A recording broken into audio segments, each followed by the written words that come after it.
Taking no shorts. Coming right up.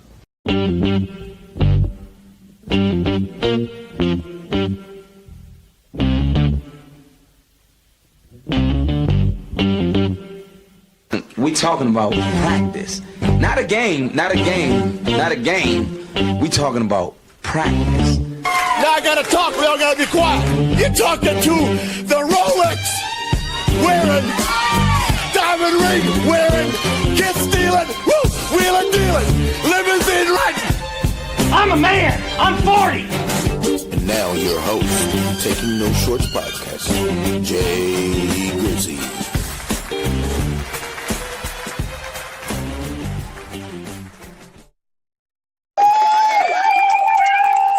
Let's keep it going. Let's keep it going. Hold on, one more again. Thank you. Thank you, ladies and gentlemen. All right, zip it. Hello, ladies and gentlemen. It's Taking No Shorts podcast. I'm your host, Jay Grizzy Green, a.k.a. Mr. Leave No Meat on the Bone. Exactly. A.k.a. Wanda's son. Exactly. A.k.a. Jenna's grandson. Exactly. While I got you listening there, go ahead and do me a favor and smash that subscribe button. Why?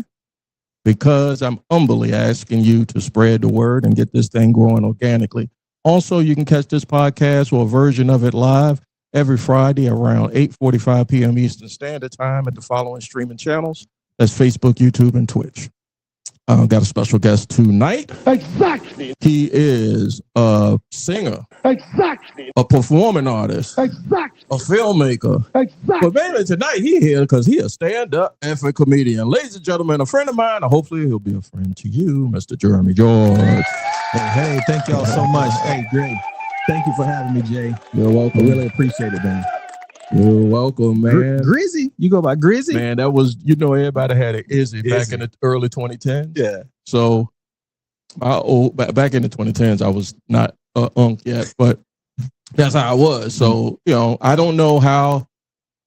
I know why I came up with that name. Wheezy. Everybody had an Izzy. Breezy, yeah, Wheezy, Breezy, Easy. So, Fasheezy. I was like, I was just, did I lose my mic? Oh, I hope I didn't. Nah, I can hear you good. Yeah, it's me. I was, why my name? How you come up with your name? Man, I'm interviewing you, man. You gonna come to the Look, we got. I like this setup. I want this setup. You want right the here. setup? Man, Well, we can look, switch. we it's a blessing. I talk about blessings all the time, Jeremy, lately, because life has been life, and when I say life, usually when folks say life been life, it's they saying it like it's a bad thing, but the way my life has been life at this stage of my life, God, I don't know if that's a rule of three, but I've been learning and progressing at a faster clip than I have been probably over the last 2 decades. So wow. I'm in a good space. So That's where huge. you from, Jeremy? So I'm originally from Houston, Texas. Shout out to H-Town. Okay. H-Town. That's where I was born and raised. And I've been in Virginia now for a little bit over 20 plus years. My wife is from here. She's the baby of 10. Country girl. You gotta be if you got 10 babies. Yeah. So I moved from Texas and came down here, Virginia for love. How was life in Texas? Like, what was life like in Houston? It's hot.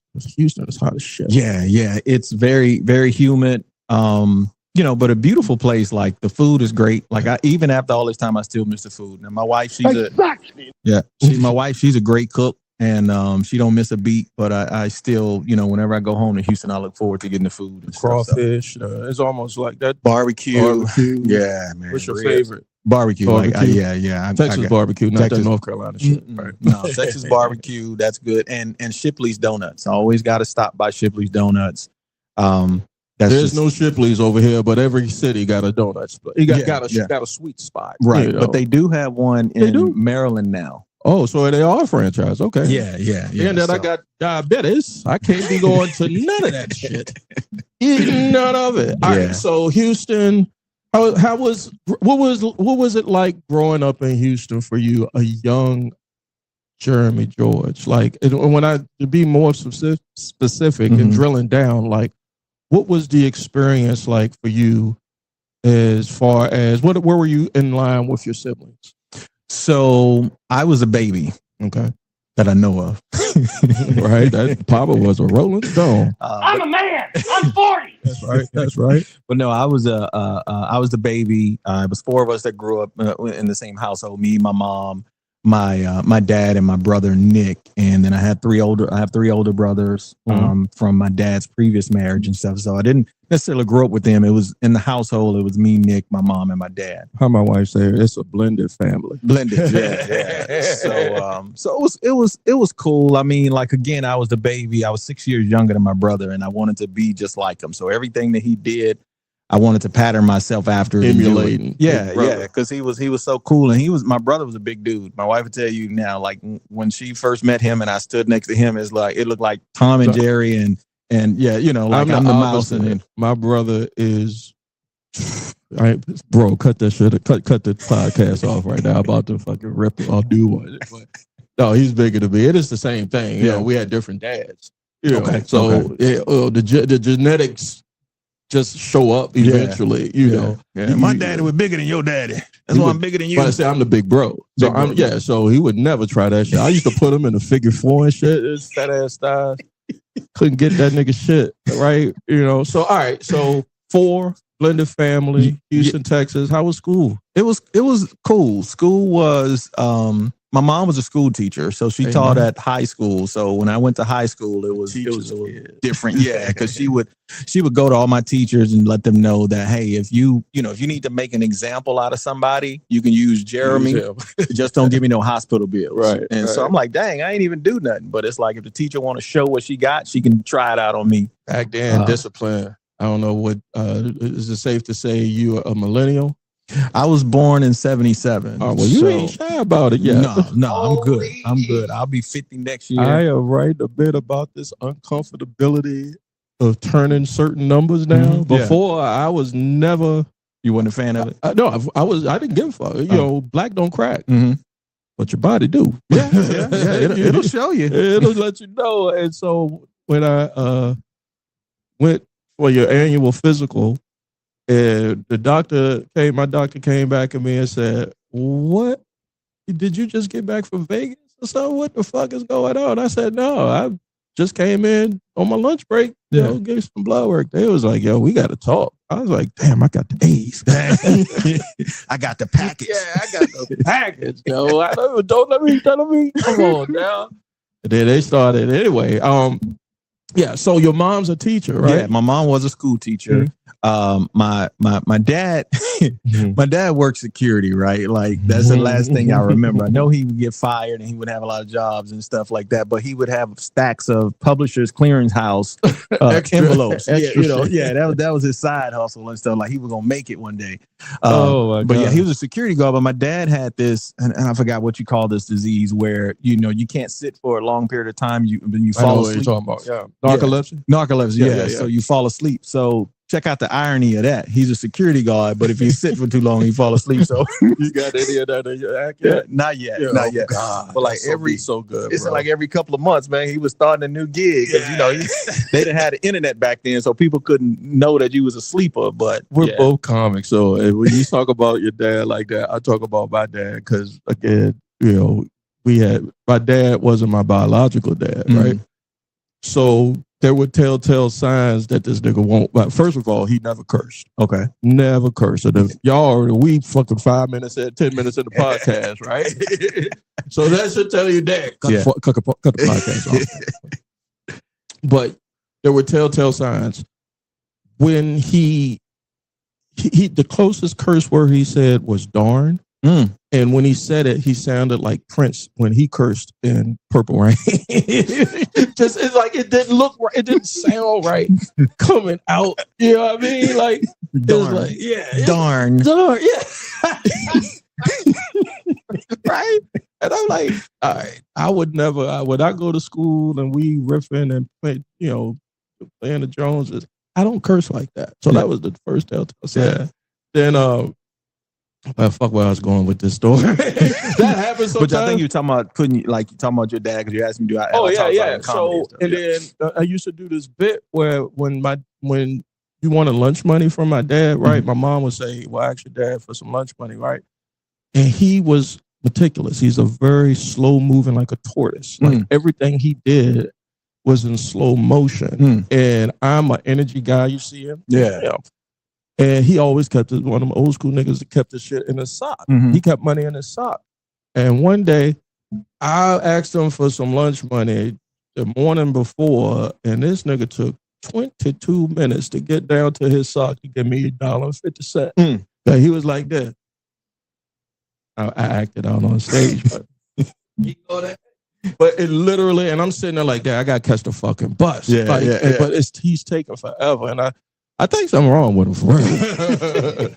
That's the bottom line. That's the bottom line. So I can understand when you talk about your dad, man. You know what you should have said when he did that? What was that? Darn. Good call back. You roll your eyes at him a little bit. He would have got it. I was so scared of him, though. Was you scared of your dad? Was you ever scared of your dad? Yeah, I was very scared of my dad. My dad was a big dude. He served in the military, went to war, Korea, and all that other stuff. And he was also a professional boxer. And this was before I came into the picture. He was reason a professional enough boxer. to be scared. You know that. Yeah. So, his hands was licensed. He would talk about a story where he met Ali and Ali kicked him out the gym and everything like that. Probably whooping Ali ass. Well, he wanted to spar with him. You know, Ali was like, he was in Houston and he was looking for a sparring partner. My dad was like, hey, I can do it. I remember when he was here. I'm that old, not that old, but I'm old enough to remember Ali training in Houston. I want to say it was Jerry Corey or somebody like that. Yeah. So that little encounter and stuff like that. So I was afraid of my dad. I didn't think he liked me. Like my brother, he, like I say, big dude, athletic. It seemed like him and my dad, they would bond over working out and stuff like that. And he'll go this little runt that pee in the bed just about 5 nights a week. You had a bed to yourself. My little brother used to piss on me all the time. Man. Motherfucker, I would be mad as a bitch. Man, no, they ain't let me sleep in nobody. It got so bad. How poor was you? Let's do Poe story. Was your Poe as poor as me? Roaches. I had a lot of roaches and they were like my toys and stuff. I incorporate them. You was poor. I incorporate them with the wrestling matches. Yeah, you was Houston poor too. I don't know what Richmond poor is, but you was Houston poor. Yeah. I heard the wars was something else. Well, see, I grew up where I grew up in Houston. I then moved when mom and dad divorced and stuff. We then moved to one of the wards. My grandparents were in 5th Ward, so I grew up a portion in 5th Ward. My mom was a school teacher, so she taught some of the guys from Ghetto around the way. Willie D. She taught Willie D. and Willie stuff D like got that. a part. Yeah. So it was cool though. But like, I can't say that I knew that I was like broke like that. Yeah, she did a hell of a job. Yeah, she did good. Now she would tell me too, like, Jeremy, mom can't afford that. And I'm like, well, I just seen you count out $500. Right. I didn't know the 500 was to pay the mortgage and stuff. Yeah, that's hurtful. When you find out your parents are lying to you. Yeah. Well, she wasn't lying. It was just that she just didn't have. I mean, she had the cash, but that it wasn't money for was what gone. it's already spent. Yeah. She used to always tell me, man, baby, my check gone before I got it. And I ain't never understood what she said until I became an adult. And I'm like, Isn't it amazing how our parents or that generation of black folk took care and pulled stuff off with the limited resources they had. Yeah. And we look at us. You see? We turn it out. That's what I'm talking about, man. It's like when I do stuff, I think about all the people that came before me back then. I tell you this. When people were on this plane, I won't think about that shit. I was wild. But when folks started leaving me, I was like, I got to think about they looking. Right. They looking. Right. And I can't be out here wilding out no more, man. Be smacking people and all that. Like, going off the deep end. So, all right, college? You go to college? I went to Texas Tech University. Right, Red Raiders. While I was in high school, I did some stuff with TSU, so I had some college credit with TSU. So I always say I did touch at HBCU, right. But yeah, I went to Texas Tech for a couple of years. So I dropped out of college like at least 4 or 5 times before I got that's 5 times you went back. Yeah. finally finished and stuff like that. So yeah, I did go to college. Mom was very adamant about that, of course, being a school teacher. It was cool though. It was cool. My college years was a little different in a sense of. I was going to say how so. I was before my summer of graduating high school, I got into the Amway business. I don't know if you ever heard of Amway. They sell a lot of shit. shit. Yeah. So a bunch of network marketing, and this is back in '94, right? And so you was early in the game. Yeah, I was early. I had became I became a Christian and stuff my senior year in high school, and so by the time I went to college, did the Amway turn to the Christianity? Or the Christianity? No, the Christianity came first, but then I did Amway, and those things were very inspirational in my development process of public speaking and stuff. And so with that, when I went to college, I wasn't even really focused on school. I was working at the athletic dining hall. I had my Amway business, and I was working at the bank as a teller. Yeah, you were getting money for a college student. I didn't care about school that much, so I was just trying to make the money and doing the business and stuff. But my point is that like most people, their college experience, mine was a little different because I wasn't there wilding out trying to party. I was trying to do business, and then if you ain't trying to do business with me, I'm trying to convert you to the church. I see a little bit of that when I was doing some pre-podcast and research on you. It's like, I see you put on your I call it a showrunner. People put on their own shows. And that's a thing in and of itself, because you got to work with the establishment. You got to work with the comics. We'll get a little bit to that later. All right. So we did a little bit. So, all right, college, you getting paper. You ain't focused on the books. You're like, yo, I got my hands dipped in this. I'm being blessed at the same time. Then the next thing you know, you end up in Virginia. But and that was 20 years ago, right? Roughly. Yeah, so I was 94, 96 was in college. So after I left Texas Tech, I went back to Houston. And so I stayed in Houston for a little bit. Got my first marriage. I was married at the age of 19. The more you do that, the more people told me not to. And Well, it wasn't. You don't come off like a rebellious guy. Oh yeah. I'm hard. So you was I think I'm still. My wife be saying I'm still hard headed, but I don't. She over there nodding her head. Is that what she doing? Yeah. So okay. All right. So you rebel. The more people that told you don't do it, which now they said, but yeah. But the thing is that I got two beautiful children from it. Amen. My son and daughter, both of them are in Texas. Matter of fact, they were just here for their little sister's graduation. Right. So beautiful kids, very talented and stuff. And so that was a blessing. You talk about any of this on stage? You got any room? I talked about my daughters so far. Like I haven't dug too deep into the family. Like I'll talk about my wife is a big subject in my comedy. I talk about my mom. Right. Was a big subject in my comedy and stuff. But I haven't started talking about my brother or dad yet and stuff like that. Because all of my house of four. Exclusive. I'm getting an exclusive. I got a little bit of exclusive today. Go ahead. But I have them. I've written jokes and stuff like that. It's just that for whatever reason I didn't feel it yet. It hadn't hit me yet. You know what I'm saying? You know when that one gets you and it's like, yeah, I gotta take it out there. Yeah, like when my mom whooped me and because I didn't want to take off my Halloween costume and the way that she whooped, I had one of them Superman costumes, with the plastic joint. Yeah, little short arms and a white face. And look, man, she told me, all right, got me already. Yeah, look. She like, I tried it on and stuff. She like, all right, go ahead and go to bed and put it on because it wasn't Halloween. We gonna try stuff on. It won't lay that shit out like it's the first day of school. Yeah, right? Yeah. So when she told me that, I just stood there, and then she's like, "You heard what I told you?" She thought you was a mute. Yeah, I'm like, no. I fight for justice and peace and all that little Superman stuff. Shit. She's like, I got your justice and peace and went and got that belt, man, and whooped me so much. Take that shit off. Yeah, man. I look like Rocky Balboa by the time I was ready to go Halloween, go trick or treating. That lesson somewhere along the rest of those years stuck because I'm sure you've been in a situation where it's like, yeah, I need to take that off. Yeah, I had to take it off. Don't need to. The crazy part when she was whooping me, like. I thought because Superman, he gets shot and he didn't feel it.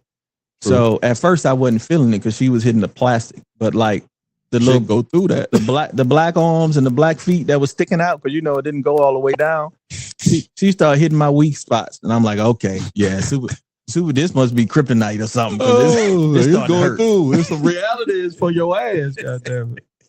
Yeah, I only got one whooping. What? In life? In life, man. And it wasn't even I would have thought my mom gave me my whooping. My dad gave me my whooping. It's a crazy story. That's the first time I said it.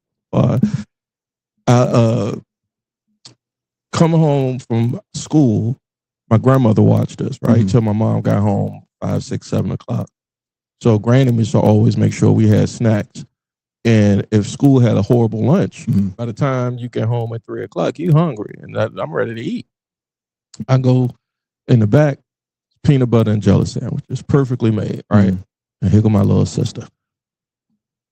I don't know what it was, but she was just, if you got a little sister or if you've been around a little sister, you've seen characters and right. Sometimes little sisters to big bros, they can nitpick you. And she was just nitpicking me, and then she did something, and she stuck her finger in the middle of my peanut butter and jelly sandwich. Did she make a hole? Yeah, it made a perfect hole. Now I'm thinking back about it, Jeremy. Yeah, that's offensive right there. Yeah, a very perfect hole. She besmirched my peanut butter and jelly sandwich. And I hauled back with my right hand and popped her in the eye. I was in 4th grade and she was in 2nd. And we are all fair-skinned folks here in my family. So that thing swore up, and my grandma come running in the kitchen. Of course, my sister's crying. I said, I'm so sorry. Are you trying to calm her down before she? No, I'm telling her because she see this shit. She was like, nigga, why you talking about that shit on the goddamn punch me in the eye, nigga? You should be arrested. Statute of limitations ain't over. Yeah, she's like, I forgot about that. You're gonna start sticking her finger in all your food. Yeah, right. Oh, that shit. Somebody did that shit to you, you'd be pissed. Oh yeah, that's what I'm saying. Once you put the hole in it, that's a whole nother level. That's like somebody spitting in your face, man. Yeah. You put a hole in my peanut butter. You could be my sister. I don't give a fuck. Apparently, you could be my sister. And I'll punch you. Anyway, so my mom comes, my sister, my grandma takes care of her. You know, puts the gauze or something to cover it up, the swelling, keep the swelling down, ice and all that. And my mom, my aunt, we lived in a house of about 10 and like a 1-room shack, right? And my mom, my aunt, and my grandma, they had what you call those? With a award council meeting, like in the front part of the flat. And me and everybody's in the back, and I could overhear them saying they were debating whether they should let my dad whoop my ass.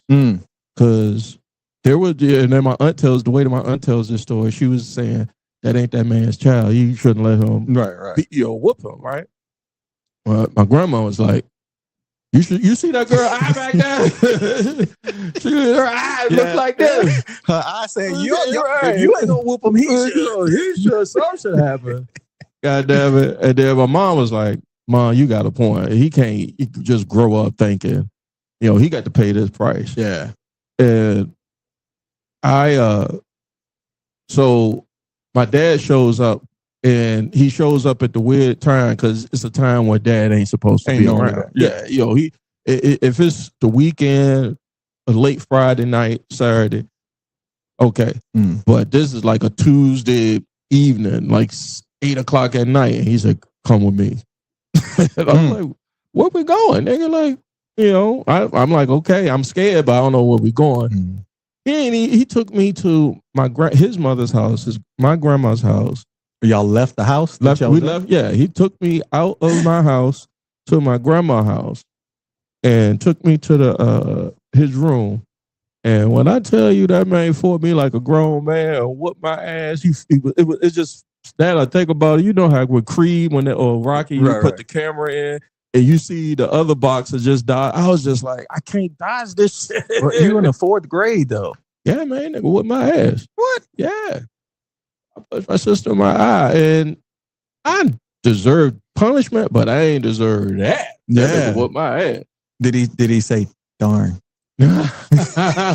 No, the darn was going down. I know he was true. He was one of them wishy-washy niggas because he wouldn't curse, but he was he could go the opposite way as well. He probably got certain triggers and hurting his daughter or hitting his daughter is like, he gonna come out of character. He told me years later, he was just like, I had to. It wasn't like I wanted to. Yeah. It's just you can't be doing that. And after that, I was super protective of my sisters. Like, other than my homeboys, because we play the dozens and we talk about your mama and your sister jokes and all that. And then even when they do it now, they know we'll fight over that if you go too far, my guy. So but yeah, man, I got my ass whooped too. And I was scared of my dad until I won't. Yeah, until you won't. Until I won't. And then I was like, oh, you just a regular nigga. You ain't Superman.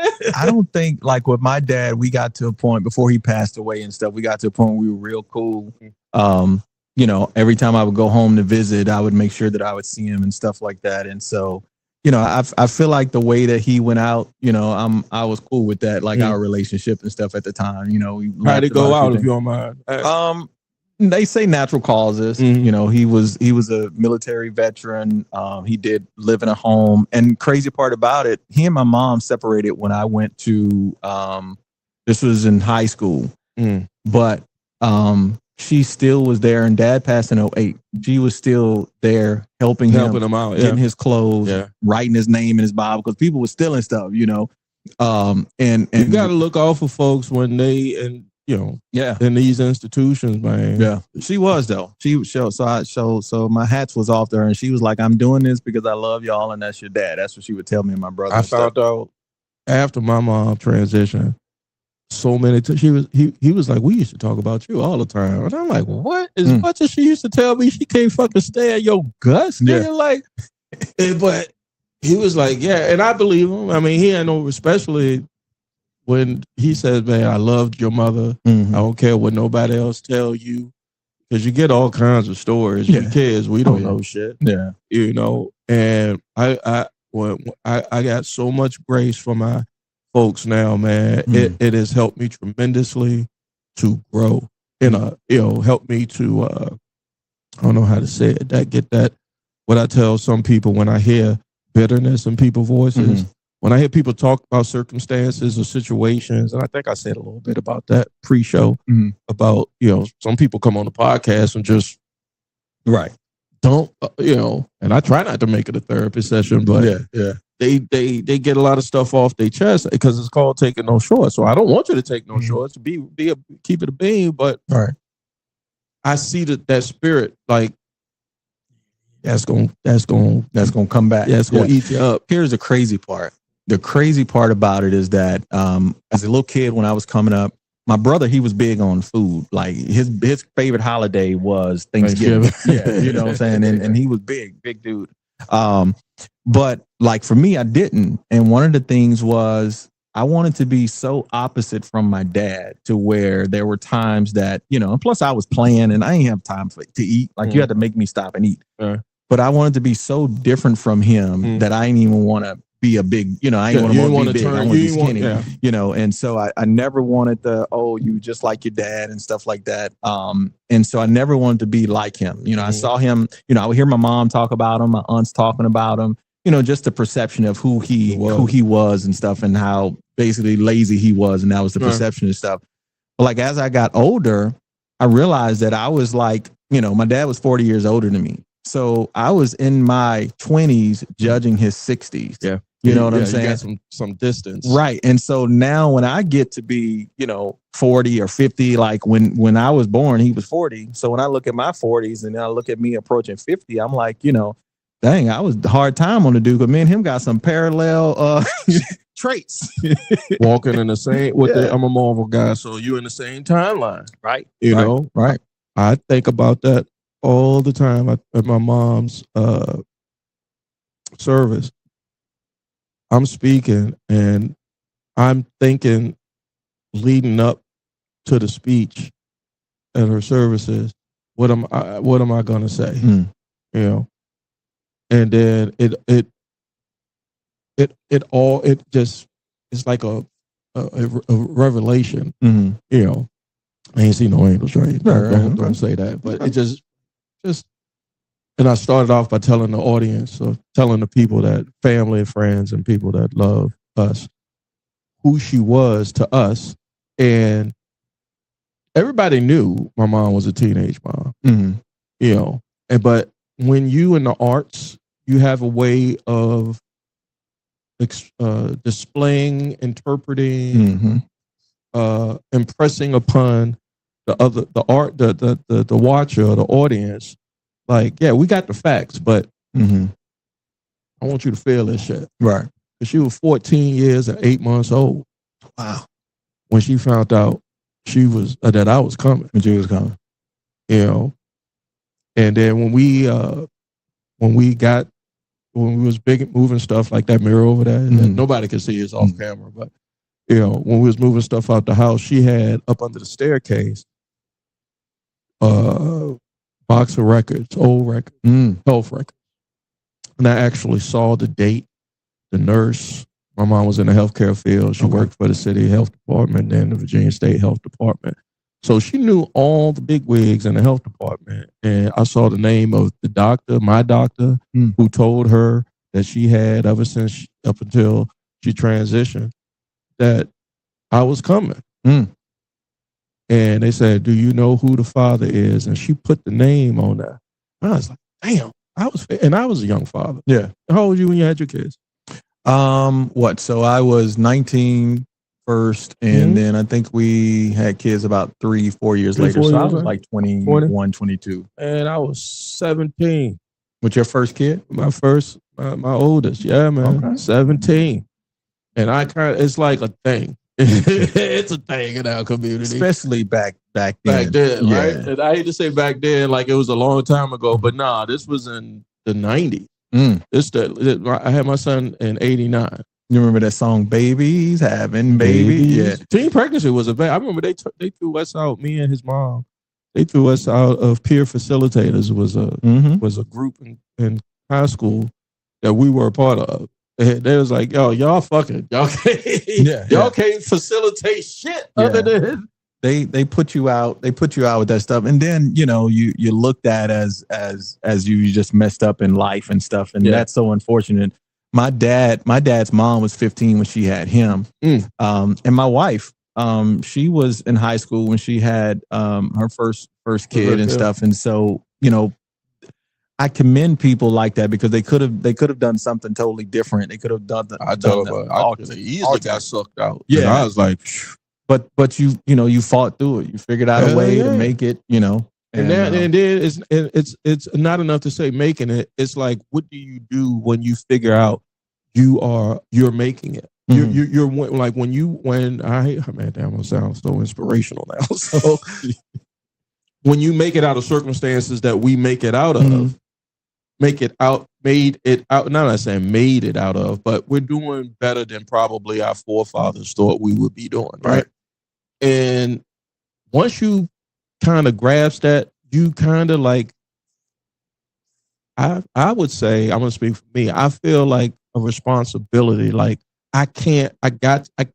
even in this economy, I got to leave something better for my kids. So I got folks that have sacrificed so much, and I'm a bougie ass nigga for real. I can tell you where you dress, man. You sharp. Yeah, I'm a bougie nigga, but because I don't know, I'm kind of like diving into that in my materials, like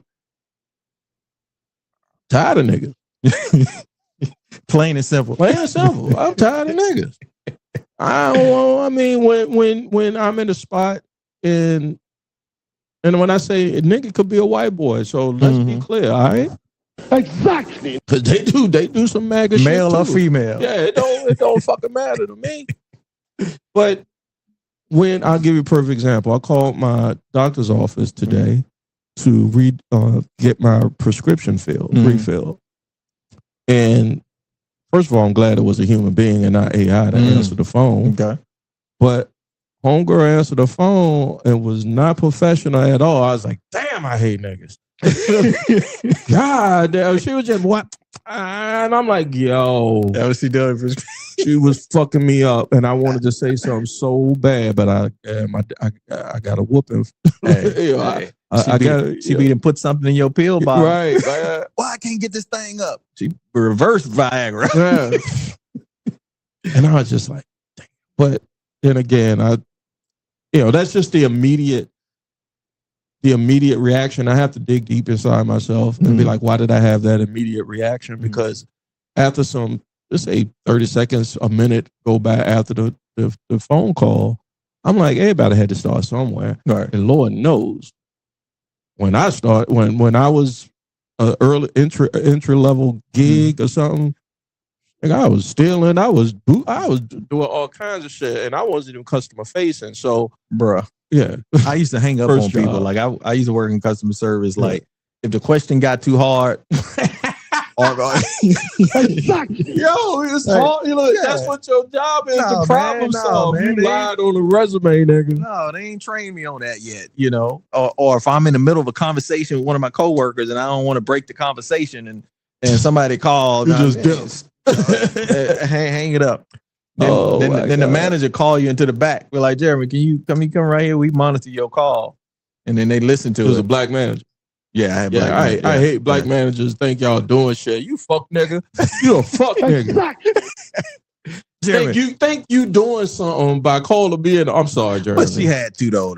Because I was hanging up on people, man. That ain't right. This lady trying to check her balance. You know, they had an internet banking and stuff back then, a mobile bank. So they got to call the bank and check their balance. That was a hard question. Nigga, like what's my balance? Nah, not that one. The other ones though, someone was hard. I'm like, man, I don't feel like doing all this research. What you mean find all the $1.50 transactions and tell you what they are? Nah. It's gonna be this thing called the internet that come out in about 10 years. Save your life. Yeah. Save your whole career trajectory. Check your balance in about 10 years. I'm hanging up. That's crazy. You know, if I'm about to get ready to go to lunch or get ready to go home and I got a call, no, man, I gotta go. I worked at a bank. I still work for a bank. 25 years. I ain't gonna say the name. I got in trouble. Okay. Back in the day when I was doing stand-up, I took a leave of absence to go do stand-up. Look, that's my background, banking. I worked in, so in college, I did the thing. I started out as a teller, and ever since then, I was kind of in the banking. And then I worked in the mortgage industry for about 16 years before I left. You sure we not related? Got the same daddy, nigga? I don't know. Probably could be. He was in the military. My daddy didn't say darn, though. My dad he the one turned me on to Richard Pryor stuff, so he ain't say no darn. Yeah. We're not related. No, that ain't my dad. But yeah, so I worked in the banking and stuff, and then I ended up writing this book talking about credit because I also work and help people with their credit and stuff. And I put a lot of stuff in there about some of the financial institutions that I used to work for and stuff. And I used to be like trying to educate our people. Yeah, trying to educate. But I even said in the first chapter, I'm like, if my job finds out about this book, they're gonna let me go.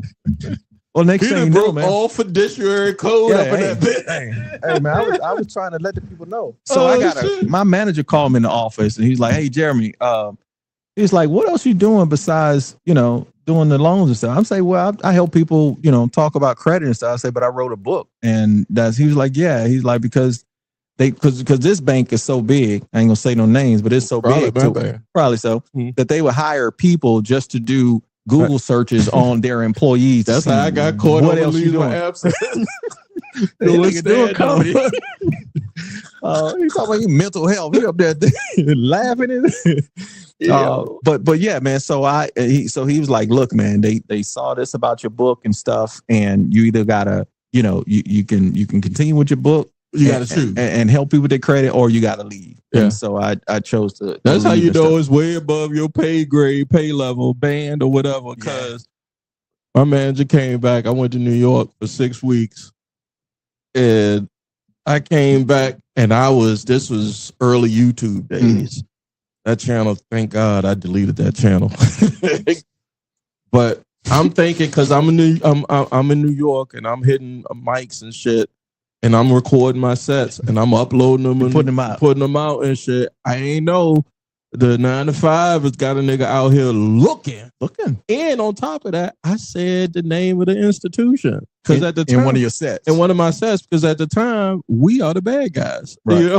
So I'm like, this had to be 2008. Was it during that time? 2008, 2009? Yeah. With the housing No. This was 2010, 2011. Okay. Yeah. Okay. 2020. So it was in the mortgage crisis because I was in the modification. Okay. So I was in the mortgage side. So when the whole bottom fell out, I was with the main company that they we was catching shit. Yeah. We was catching a whole bunch of shit. I wanted to be on the audience side. So I was just running down. Anyway. Yeah. So I come back to work.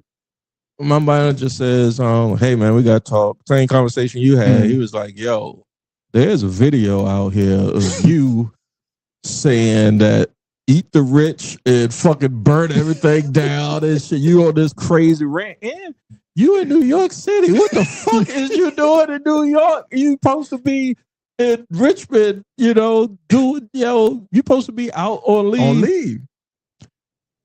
He didn't even ask me anything after that. He just said, it doesn't matter. You got two choices. I was like, yeah, Nick, I got a more. I got shit. Yeah, all right. Don't worry. I'll take that shit down. No, they wanted me to take it down. Mm-hmm. And then they have this thing now you got to sign each year saying that you're not. If you're doing something else besides. Yeah, if you doing anything like that. So yeah, we was at the same place. Yeah, so that was crazy. But I mean, honestly, at the time I didn't care because I was pursuing my passion. So that's what I'm saying. Like what makes money might not necessarily be your passion. Exactly. So I'll give you that one. Exactly. Getting to Virginia. All right. So you 2000 you left college. I don't know. You said about 20 years ago. What got you to Virginia? Was it the job or? No, it was my wife. We met. So I used to sing with the gospel group. So we would go and do dates in different states and stuff like that. Okay. We got the opportunity to do Bobby Jones gospel. The ET guy. Yeah. I'm coming up. Look, and we were a cappella group too. So we had that shoo-bop. So we met at a show that we had done, and we didn't have contact for probably about a year or so. And then she liked to know she was hitting. She stalked me. We gonna get to the Patreon to ask her that. So you want to have a retort against that? Mrs. Jeremi George. Anything she say gonna be fake news. So you're on tour. You sung. Mm-hmm. Yeah, I used to sing. And so we met. Didn't have contact, and then we kind of connected later, and then as things progressed, and then I said, you know what, let me go and come out there to Virginia because she wasn't gonna leave Virginia to come to Texas. Most Virginia girls don't. Yeah. So unless you got a bag.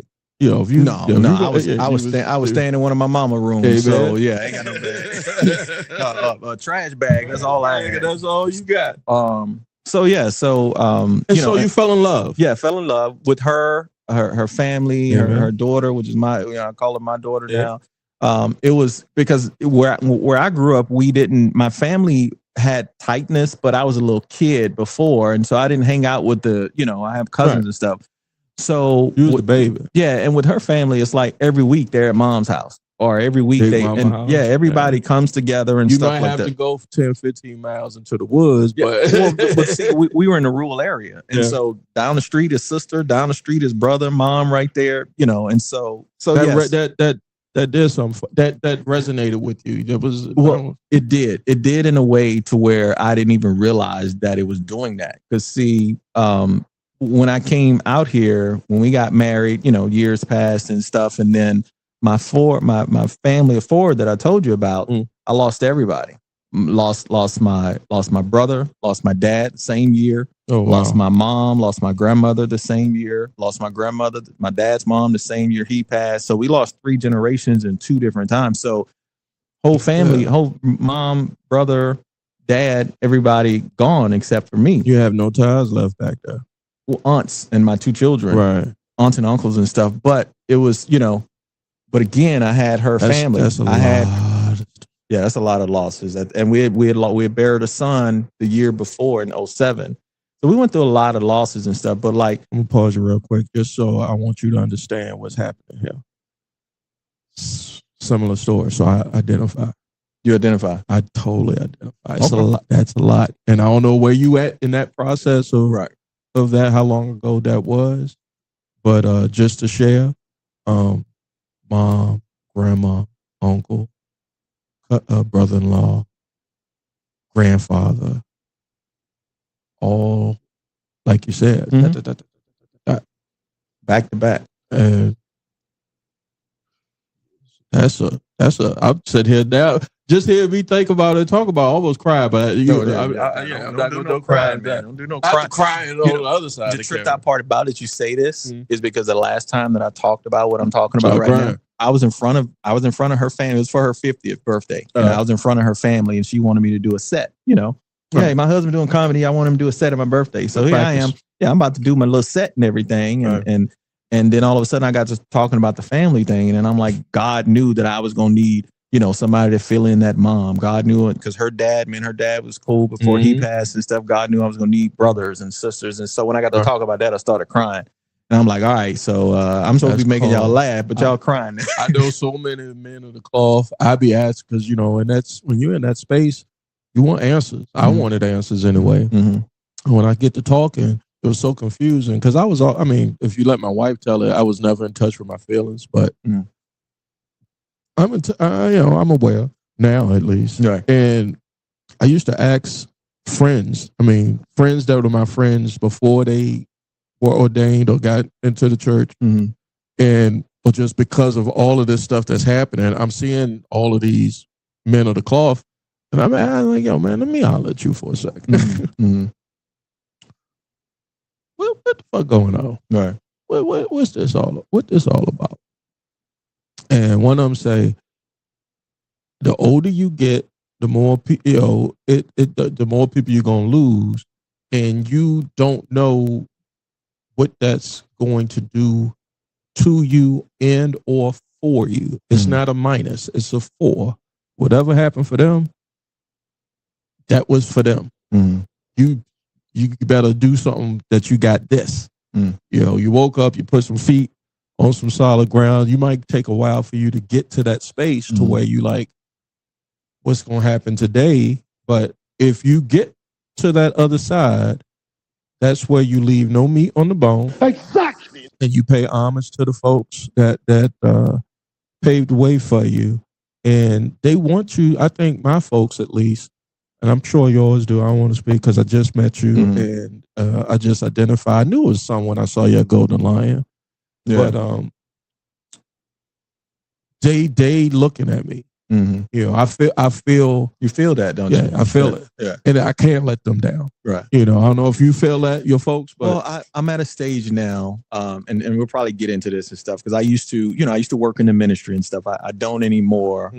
Not in that sense. Like the way that church is done today, the way that the whole thing, you know, still love God and believe God for who He is, and He's bigger than pages in the book. And so when it comes to my parents and my folks that have transitioned before, I went through that period of, dang, looking around. I'm next. You know, it's like, dang, when is my time? Is it something on that household that better get right? You know, I ain't know and anything. So, but get right with God. But for me, I'm now grown to a place to where I know that they're proud, and I know that they're looking at me. I know that they're still here, not in the physical. But like there are moments I can be walking outside and something happens and I just start laughing, and it's like that's something me and my brother would laugh about it because my brother's a jokester. He was a jokester and stuff. And so there are those moments that you still feel their presence and stuff. We got a group chat, me, my sister. I was the oldest of 5, but until my little brothers were born, I was just me and all women in the house. So yeah, niggas, I talk with my hands on fuck ass niggas. I'll still bust a cap and I'll still smack the shit out you with powder. Yeah. Darn. Yeah, that's it. Yeah, nigga, that's me. That is me. Hey, if somebody shoot you and they say darn, we got it. But I mean, honestly, I'm glad you said that because for the longest I was ashamed of being at Christmas. I was the only one that had the big wheel you had to fight through the Cabbage Patch and Barbie dolls just to get to my shit. Right. You know, and I'm like, that ain't white. And I just felt some kind of way. And so as I got older, especially got, college and married and just awareness, it's like, no, I'm going to stand on. I was raised by some wonderful women, goddammit. And I sat down there and heard them talk about niggas like they was shit. Look, they give you the roadmap, don't they? The roadmap. You know what I'm saying? And I can't help if I pick some of that shit up because I ended up for a while I won't shit. Like one of them, yeah. I was just like, y'all talk about me, goddamn it. Y'all talk about me. But all of that I say, we will take a quick break here, taking those shorts. But all of that I say is I am so blessed that I get the opportunity to reflect, put it in perspective, be aware, be, of course, better. Right. Not keeping repeating the same shit again. I had my son at 17, so I was starting early. I couldn't wait to fuck, nigga. I could not wait to get some pussy. As soon as you came out the gate, I couldn't wait to get some pussy. My pussy was great. And you can't. It's still it. That was some more say. Right. It's still good. I'm sorry, Mrs. Jeremi. Oh no, she know. But I could. You can't therapy me out of that shit, nigga. I couldn't wait to get some pussy. So my mom tried to block that as long as she could. And my mom worked at the VD clinic, so my mom you had condoms and everything, didn't you? Man, she was scared the shit out of me. She would tell me because the girls from the neighborhood or from the school would go see her on the low. She ain't had no client privilege shit. She would come. She would do it like this. If she saw I had interest in a particular girl, if she saw we was at a basketball, football game, my sisters had them over or whatever, and I looked like I was being thirsty for them, she'd be like, nah, nigga, you don't want to fuck with them. Look, my mom did the same thing in high school. As soon as I got there, I saw this cheerleader I liked, and she snatched me by my collar out of a line. I was getting ready to take pictures with her. And my mom snatched me out of by my collar. Save you some problems. Tie. Yeah, she snatched me out. My friends laughing at everything, but yeah, for their babies, they don't care about that client privilege. And all that. Save you a penicillin shot, nigga. God damn. Yeah, man. Quick break here, Taking No Shorts podcast. I am your host, Jay Grizzly Green. I'm here with comedian Jeremi Georgia, and we'll be right back in just a few. Thanks for taking the time out to listen to Taking No Shorts podcast. We'll be right back in just a few.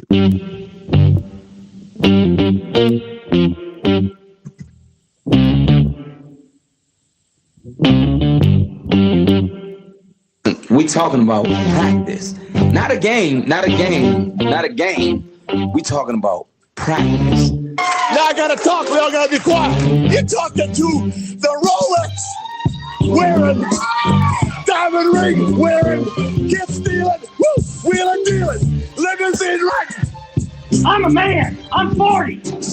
And now your host, Taking No Shorts podcast, Jay Grizzly.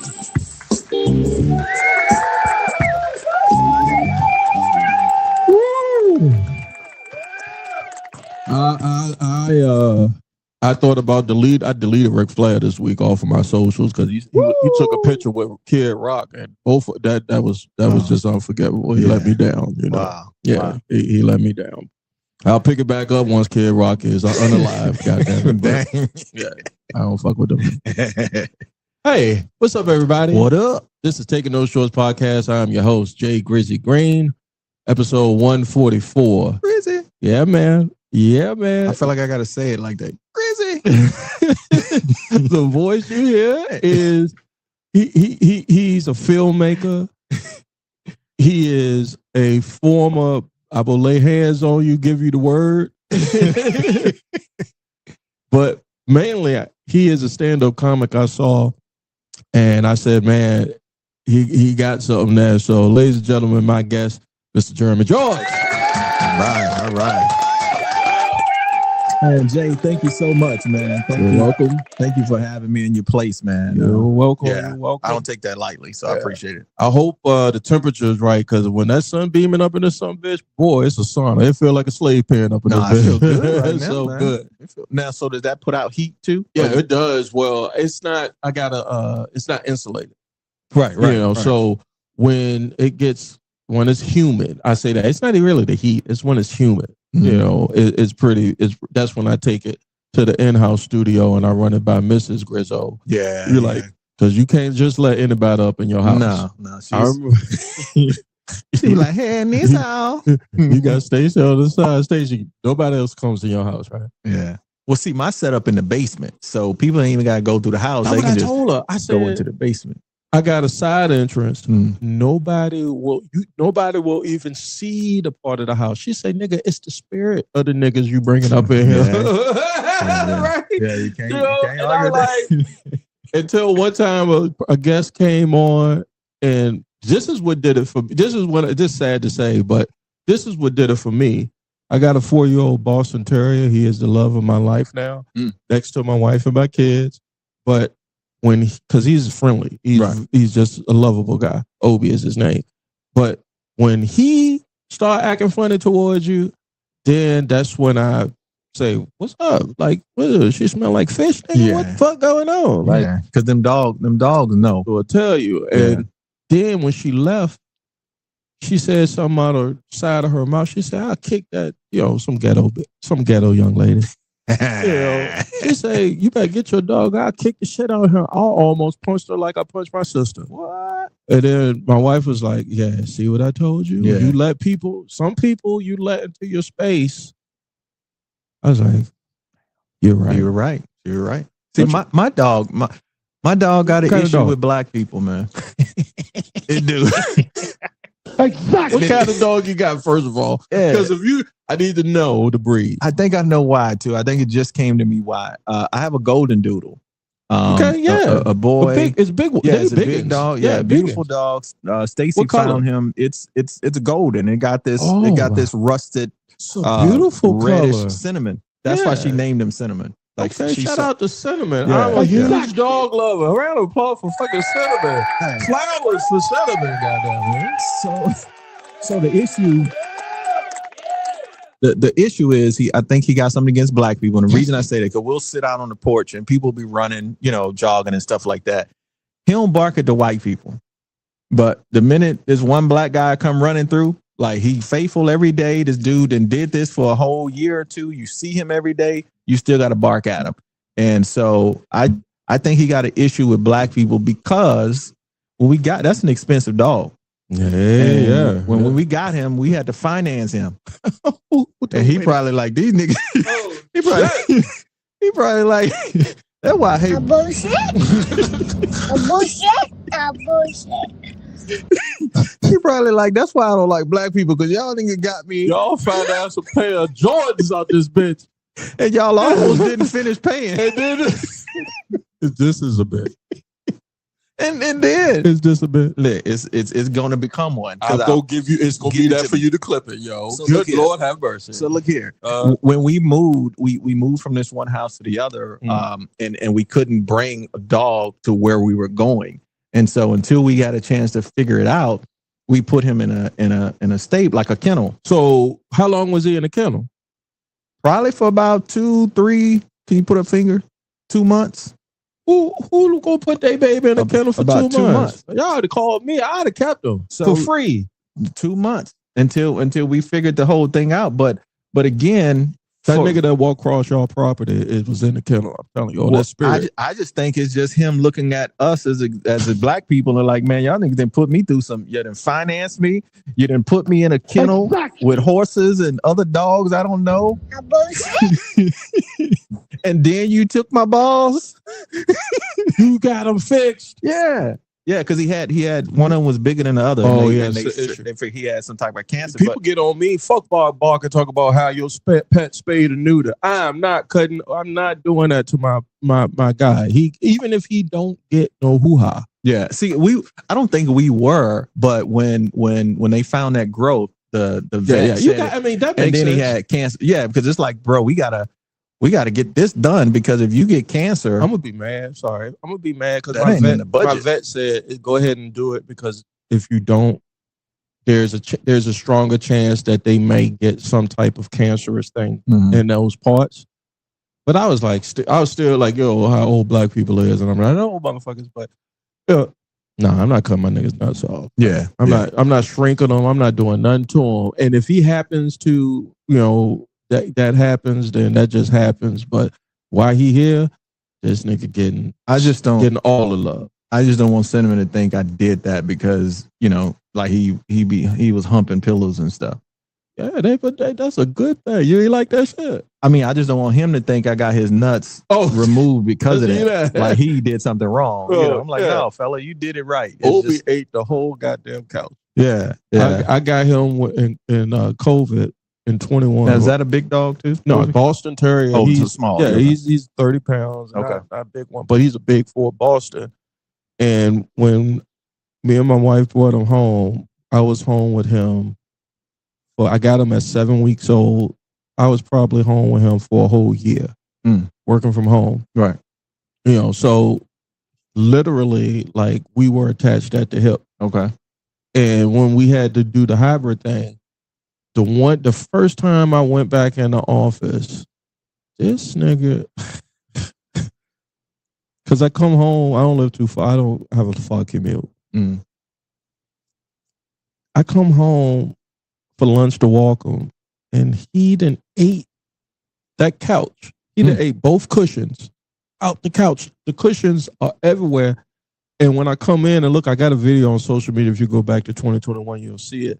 Because I cussed him out and I had to record it. Because his face, you ever get on what's Cinnamon. You get on Cinnamon look at you a certain kind of way, like, what I do? Nigga? I just fucked the pillow. His eyes start welling up. Yeah, I just fucked the pillow. That's it. Like, why you get that's my pillow? That's where I lay my head. How long you been doing this? I thought that was my saliva on the pillow. That nigga. I'm trying to restrain myself. That's what dog nut in your ear. How you explain that? Yeah, we taking them things off. Because you treat them like your child. That's like the equivalent of your son nutting on your bed or fucking in your bed. You be mad. You be mad about that. Yeah. So I said, his face had that look. Like, why? What? You left me. Just the first time you left me. But ever since then, and I didn't have to do I definitely am not a hard puppy or dog parent. Didn't raise my voice or scared to raise my voice at him, because, I mean, he's been more of an emotional support dog for me with all the folks that had left. I was my mom was like, bring him over. The day we picked him up was her birthday. And she said, before you get back to town, bring him over here so I can see him. And I think she knew because she did the same thing. My mom came out. I'm sorry, I'm not going to get too long with you're good. Because this is about you, Jeremy. Hey, we doing this together. But man. no, she kicked out of she had the 1. I'm a wrestling fan. She had the 1, 2. Then she had the 2 3/4 count and kicking out of a coma. She went into a coma. I'm a Steelers fan. The Jacksonville-Pittsburgh game, that Blake Bortles game that he won, which was unbelievable how he fucking won that. She went in a coma and didn't come out until Black Panther came out. It was like 8 weeks. Wow. And when she did, she had a new lease on life. It was a whole new person. I was just like, oh my God. We got my mom back, and she's just beaming. She's doing whatever she's doing everything. Yeah. Anyway, she gets a Yorkie, and I could see what the Yorkie was doing for her. And I had already told her, I was like, I'm gonna get a puppy too. We was just me and my family was just trying to wait for the right time. Right. My older kids was moving out. These kids don't want to have kids, and I ain't got no. I'm like, I'm so used to being a dad. I was a dad at 17. I'm so used to having a child around. I was like, what am I going to do? What the fuck? Oh, I know. I'll get a dog. Got Obi. And she was like, bring Obi to me and let me say. Anyway, Obi ate that goddamn couch for life. Yeah. I was like, yo, man, we got to, don't do that ever again. Never had any problems with that. Hey, with that dog. He probably looked at that couch like a skillet. You know how to keep the seasoning and the flavors in there or whatever? He had so many bits in that joint, man. The dog. Oh, like, you know how many balls have been on this couch? He said, I sleep on that pillow. And he grabbed the pillow that you put your head on. He didn't grab Stacy's pillow. Oh, no, he knew not to grab that one. He grabbed I bet you she get on him more than you do. She do. Yeah, she do. She gets on him more.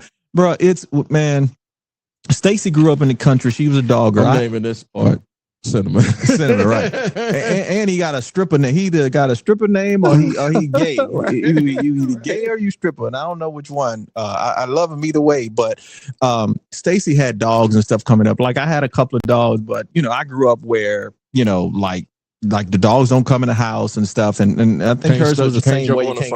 Yeah.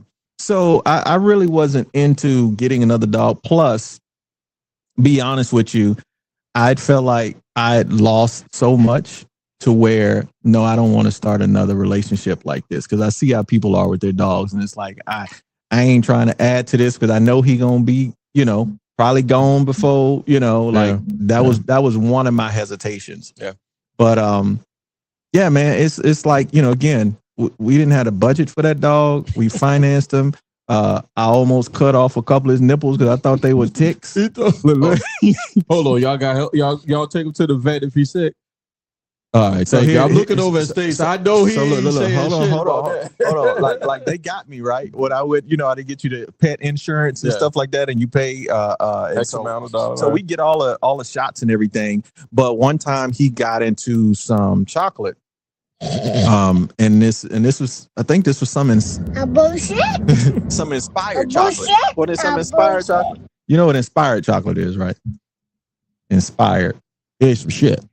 Yeah, well, yeah, you got some extracts in there. Yeah, he got some agoraphoria. I forgot what it's called, but some plastic. What is that? No, that's oil. Oh, yeah. So she makes this oil that she got an extraction machine, or she does what? It Give you the runs? What? No, it pulls your cannabis. Oh, yo, I like that. Fuck, why you eat that? Okay. So she got into that. She had one of them brownies, yeah, and he ate that. And so, of course, like chocolate is like toxic for dogs and stuff.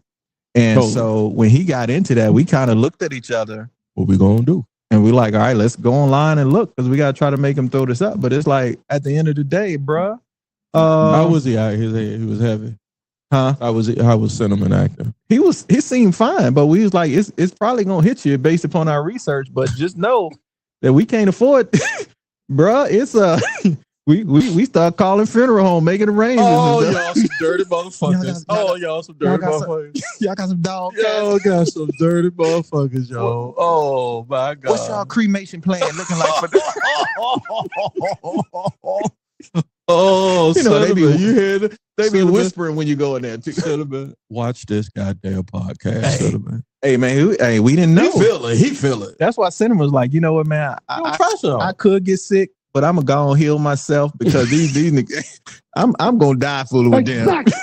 I'm gonna walk in here with 5 nipples and they gave y'all another chance after Michael Vick and see what happened. We couldn't afford it, man. We couldn't afford it. I mean, that's something you got to take in consideration. But bro, we financed the dog. You dead ass. So how we gonna pay? Oh, we didn't know he was gonna eat no chocolate. Hold on, you dead ass or it's a bruh. Damn, bruh. You see me on here so long, bruh. I thought it was part of it. No, boy, if you don't put that shit down. No, this is real stuff. Oh man. my God. Because she saw him online at this place that sells dogs. Do for love. She fell in love with him. She already named him. We went there. He was the only one sitting there looking. And the place had like how much a dog, this how much a dog. Okay, y'all can keep the dog where we do financing. That's all. And they our had credit to say. was good at the time, so it's like, all right, well, let's go and get it. And we financed it. And once them payments started coming in, man. Well, really, the first couple of nights, Stacey was like, I don't know how we're gonna swing this. Yeah, we might need to take this. He tripped because he he's nipping at stuff. He's a puppy at this time, right. So and that's a tough phase. Like, hey, that's man, a tough phase to get through. Yeah. So you gotta get through it. Yeah, it's a blessing. Look, he's gonna give you guys. I'm sure he is already because I'm talking about him. I made this segment about Cinnamon. Yeah. He has brought plenty of love and life and light to you guys, man. But next time, pay for the shit up front. Look, next time, shoot, we getting we gonna go to a shelter, right? You know, I got my sister-in-law. She does what is like a Airbnb for pets owners. So if like you gotta go out of town, you know, instead of, you know, she pet sits.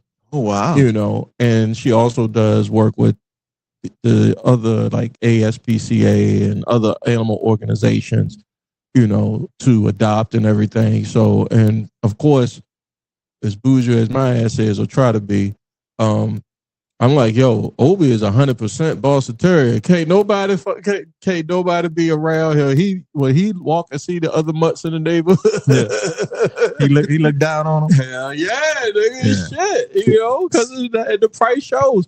But at the same time, my wife was like, there are other, you know, we've had other pets. We're big animal lovers here at the Grizzly household. So, you know, our first pet was a cat. I didn't want a cat. I wanted a dog. But I what you call when you give in to your wife? What's that compromise. Word? Yeah, that's what it was. You picked the right word. I was about to say some sucker shit. So. No, my wife's sitting right there. So I gotta have my vocabulary out. And my wife go watch it and say, "You better be glad." You need to hang around here. Yeah, that's exactly. Like, yeah, his wife was standing there with the gun pointed at his head. Yeah. So, but yeah, man, big animal love. All right, so thank you so much. I mean, this is going so well. I want to get into the funny. All right, cool. Because you got to Richmond, you meet your wonderful wife Stacy, and you had this background as far as music and stuff. Filmmaker in the church. You know, how'd you get to comedy? So when I talk about my household, everybody was comedians in my house. My dad, my brother, my mom was the big one. And my dad, I would sneak and listen to Richard Pryor records. I would be sneaking because I would be listening to my brother listening to it. Follow me. So I'm sneaking. So I'm getting it secondhand. So he laughing and I'm in the corner. Was it tapes or album? It was the album and stuff. That nigga crazy. Bicentennial nigga. Classics joints. So Nick would listen to it and my dad would, you know, like he would listen to it. He was very big into Richard Pryor. And so ever since I was little, I was just always funny. Like my friends would always be like, man, you should be a comedian when I was little. I was like a class clown at one point, and then that's kind of when I got into the singing stuff. And my choir teacher was like, you know, I'm gonna put you in a regular choir. Don't be, It's like, don't, you know, you acting too silly and stuff. And plus, like I said, my mom was a school teacher there, so I can only act so silly. You know what I'm saying? And so as things moved on, you know, doing the church thing, start doing, you know, the music thing, and every time I would stand up before I would sing or even praise and worship leader at the church and stuff, I would always joke. I would always make people laugh. Like I would always want something funny. Yeah. And then one time as a group, we were singing somewhere and the church had a comedian that was coming but the comedian wasn't there yet. And so the comedian was supposed to go before us and then we sing, but they like the comedian isn't there yet. So we're going to have, you know, the Soul Influence come up and sing. And I grabbed the mic. I was like, well, hold on before we sing. You know, I'm going to be. Wait a minute. What? So, what? Yeah, I'm trying to. What possessed you to do that?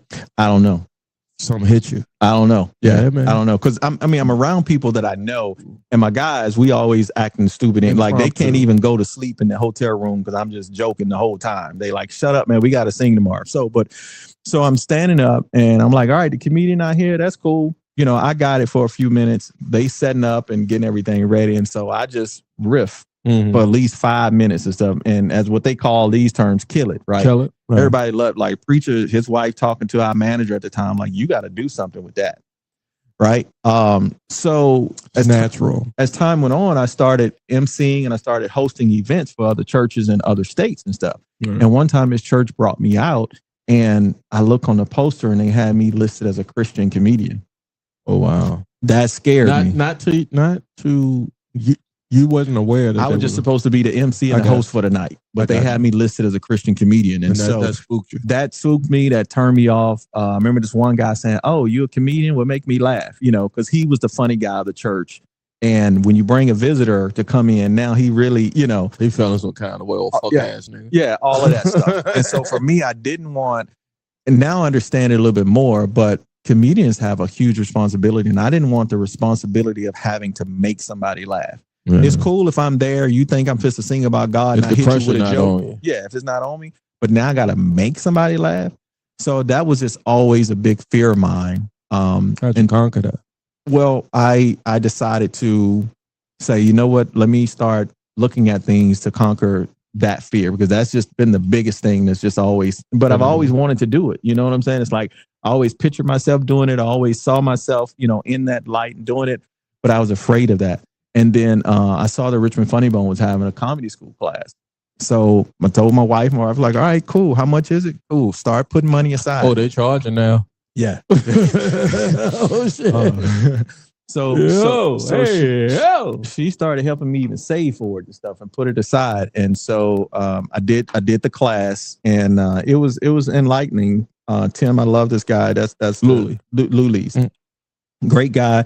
And he taught me some of the things that I didn't, because you can't, I don't think you can really teach somebody how to be funny. And that's not why I was there. Give you the outline. Right. Give you the outline. But also even within the outline, you still got to make sure that outline is going to be authentic to who you're going to present and stuff. Exactly. Boy, yeah. Now, man. So it was a great, you know, I've gotten great opportunities to be able to stand on the Funny Bone stage. I've been at the Funny Bone in Richmond 5 times now. I've hosted twice the grad show, Virginia Beach. I've done Funny Bone. So it's like, for me, it's like, I know I got something, and I'm always in a learning state. I don't care if you've been doing comedy for 5 days or 50 years, like I can learn something from you, you know? But the biggest thing is like just tapping into learning who I really am, and being authentic to that, and understanding that every audience is not going to like you, and you're going to find your tribe. You're going to find those people that rock with you. So you, through the church, on a flyer or some type of bulletin saying that you was going to be the church comedian because the guy did not show up. Well, this was a different church event. The event that got me listed as a Christian comedian. Oh, so it's two separate. That was an event that I was supposed to be hosting. So first one, I'm sorry for the confusion. The first one, the guy didn't show up. You just impromptu. Yeah, there was a lady that was late, and I just did impromptu. Now she ended up coming after after I was done, and after no pressure. Yeah, but at that time, it's like, you see the tie-in though. It wasn't no pressure. If you're looking back at it now, because you've been doing it for how many years? You've been doing stand-up now. I've just made a year. Yeah. All right. So if you look back at it, when it was no pressure and you didn't have a clue, it's like being a novice. You killed.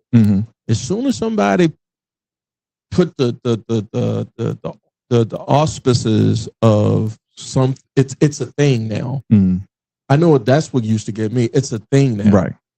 And I'm like, now I got to be on. I got to be on when I go order Little Caesar. Nigga say, I saw you at I was like, yeah, nigga. Right. I just want pizza for my kids, bro. Yeah. You know? And that can get tiresome.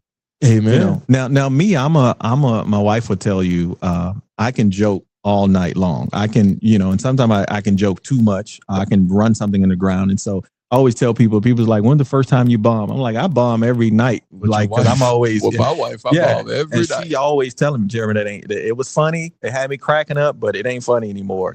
But so that's true. So that's real. I mean, he know it. He know. So with that though, before I just jump to being on the stage, also in Virginia, like after losing a lot of people and stuff, I had the inspiration. I listened to this album. This guy gave me at the church when I went back home in Houston. And I got back to Virginia. I was listening to it, and it inspired me to write my first state. It was an album. It was a CD that he gave me, but it inspired me to write my first stage play called The Divine Inheritance. Exactly. And so in The Divine Inheritance, I talk about, I was a Medea type character because that was kind of the only thing that I knew. School play. I mean, not school play, Christian play. Urban play. I wouldn't say Christian, but we marketed to a lot of churches and stuff. And it had a Christian element to it. But then that's when I started working out my funny bone writing for comedy, writing jokes. Because even though it was a drama, it was a comedy.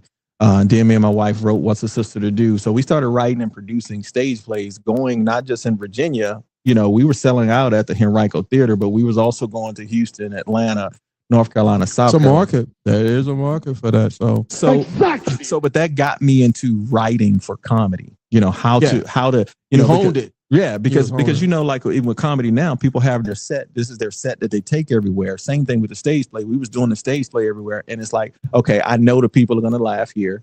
I know that they're gonna make a sound here. You know, it's like you start knowing when people are gonna feel what it is you're talking. So, fast forward all the way into stand up.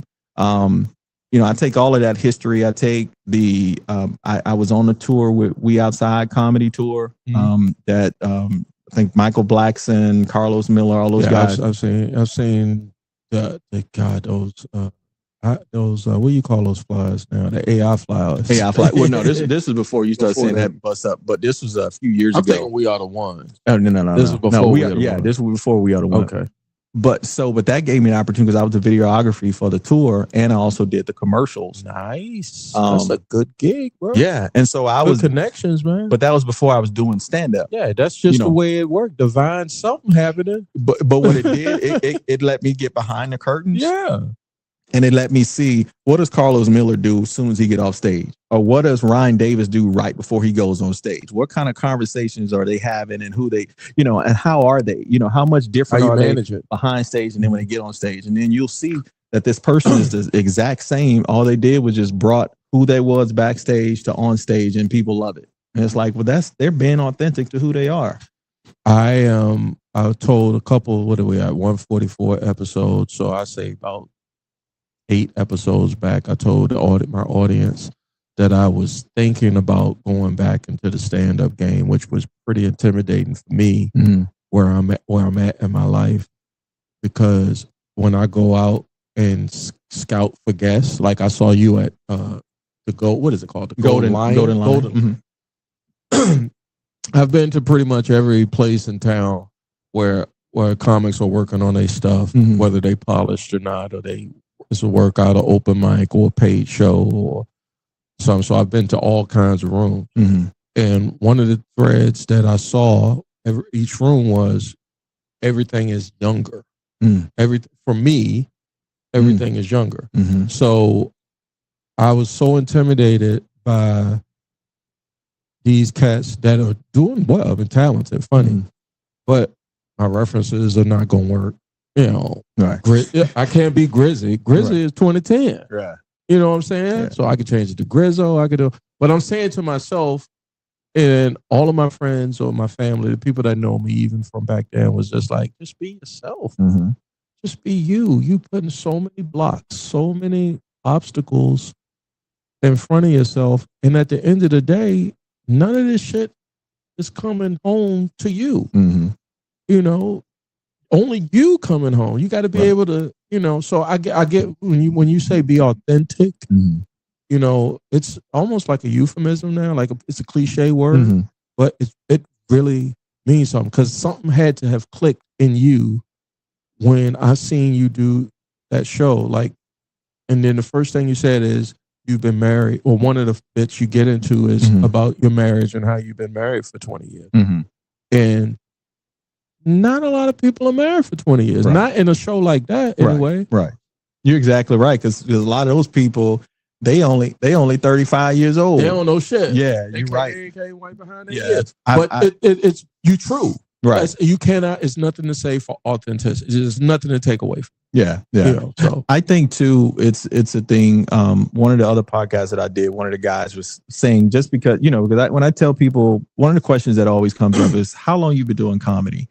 And I answer that. I used to answer it, well, officially I've been doing comedy for this amount of time, but you know, I try to give the but, because I want people to feel like, oh, you've been doing this a while to get my respect, because I've been doing it for 15 years and you can't come in here and say you've been doing it for 1 year and we on the same level. So I used to do that. Oh, I've officially been doing it, but I really started stand up that day at the church.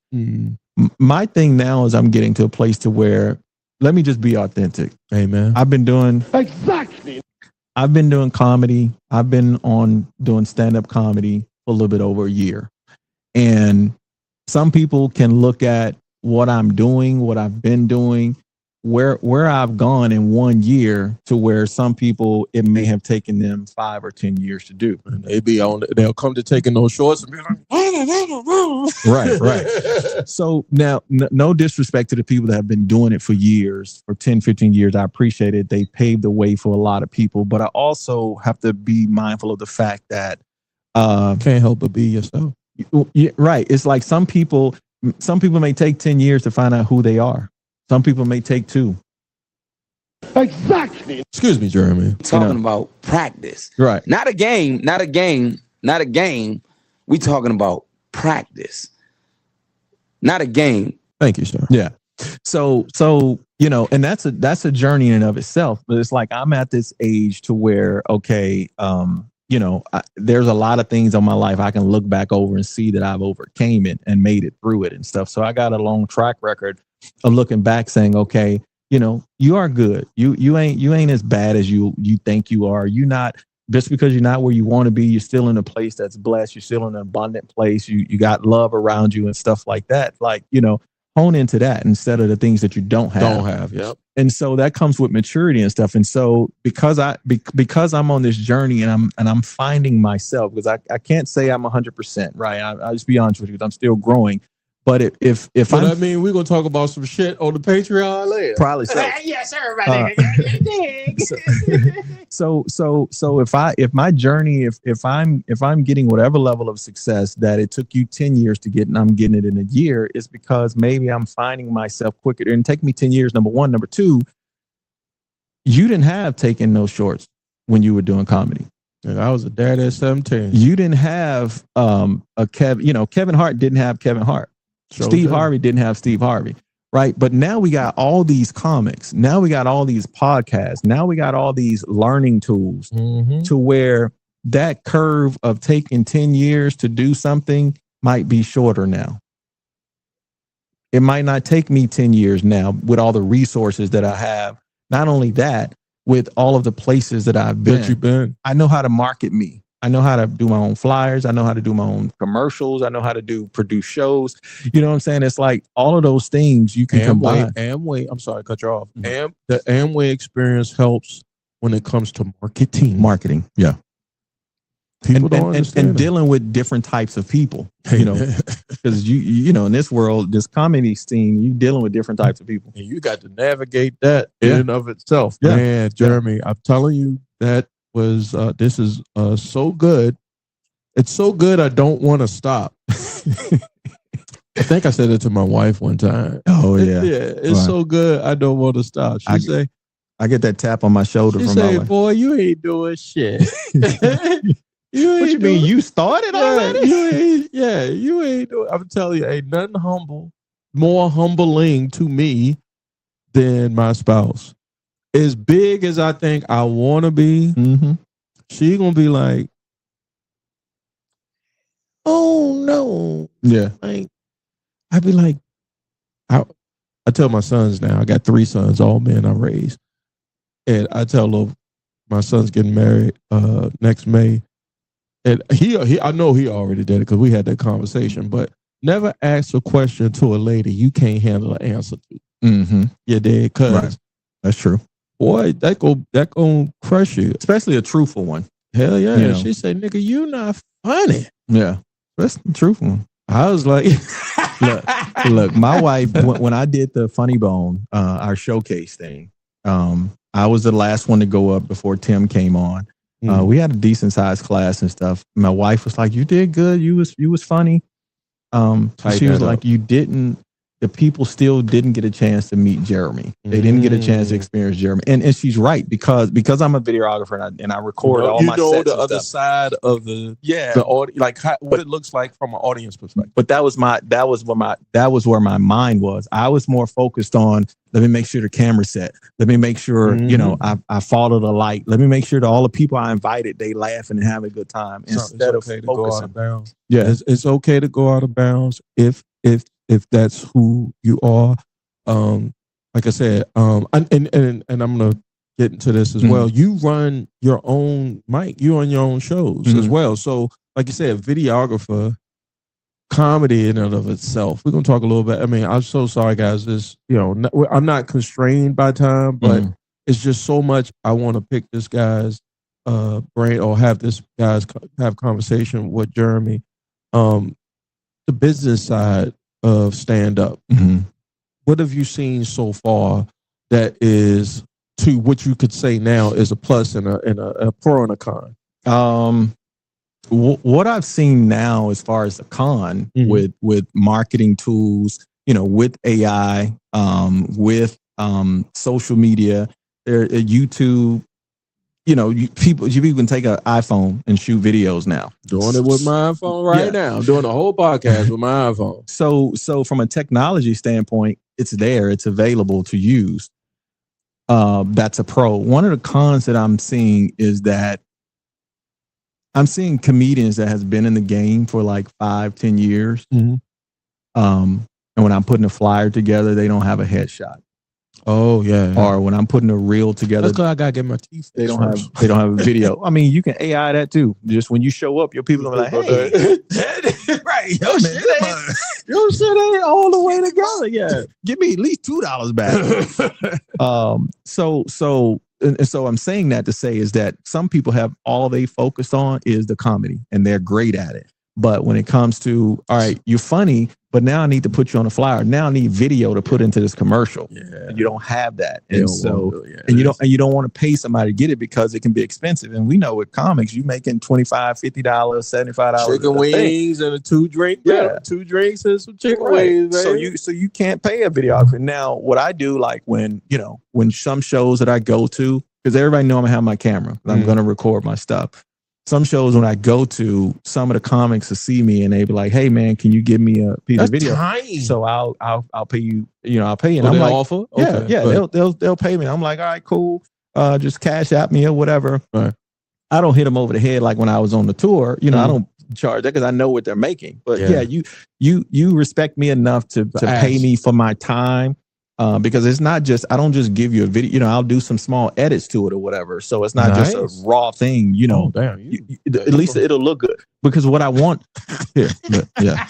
wife don't like that.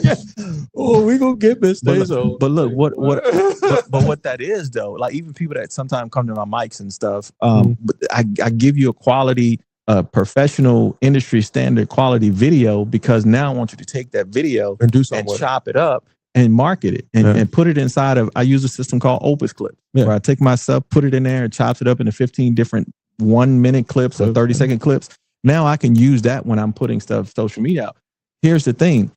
If I'm getting ready to promote, I'm getting ready to do my first comedy show not the open mic, but a show. You're the head. You're the I'm producing. It's at the Golden Line. I'm producing it. It's with Samantha. Her main event. Samantha. I love Samantha. You coming on? Yeah, please do get Samantha on. So she has her main event. Coming on. She has her main event thing, and so I'm doing a show July the 25th. And I told her I want to do a clean comedy show, and she like, that'd be great. You saw the flyer, okay? Yeah, so I'm saying that to say, if I'm doing shows and I'm producing shows, and I want you on the show, and I know from my show I'm going to create a video, or I'm going to create a commercial or a flyer, do something. Yeah. It makes it a lot easier for me if you already have this stuff, and I say, hey, send me your headshot, send me a video. So something about, I mean, I'm going to say that your background gives you a leg up on a lot of cats on the business side of the game, because being on the other side of the camera, being in the marketing game, you kind of know what it takes. Like like you said, a lot of comics don't. And I've heard comics say, I ain't got time for it. I don't want to do it. I want to focus on getting good at being funny. Right. Totally respect that. But the way, like the pros and the cons, a great answer to that. Exactly. You're good at this? Thanks. It's a pro and a con. Like if you should be, I think you should be balanced. I mean, I told the wife the other day, I said, I think I'm doing it backwards, but I think it's going to pan out. I'm doing a podcast and then I'm going to do sets again. That's smart. because I can get the traffic to the podcast, and then I could just use the podcast and say, come to the show, instead of going to mics and begging a drunk person to pay attention to me as they're eating their Caesar salad. You know what I'm saying? Right. Like, and I want to pay, I already know in my head, like I want to repay dues. Not that I'm just a traditionalist in that way, but I just want to be a good, I just want to be a good comic. And seeing you at that place and the topics you talked about, as opposed to like, I think you were first up, right? You might have been first or Probably second. so. First or second, yeah. First or second.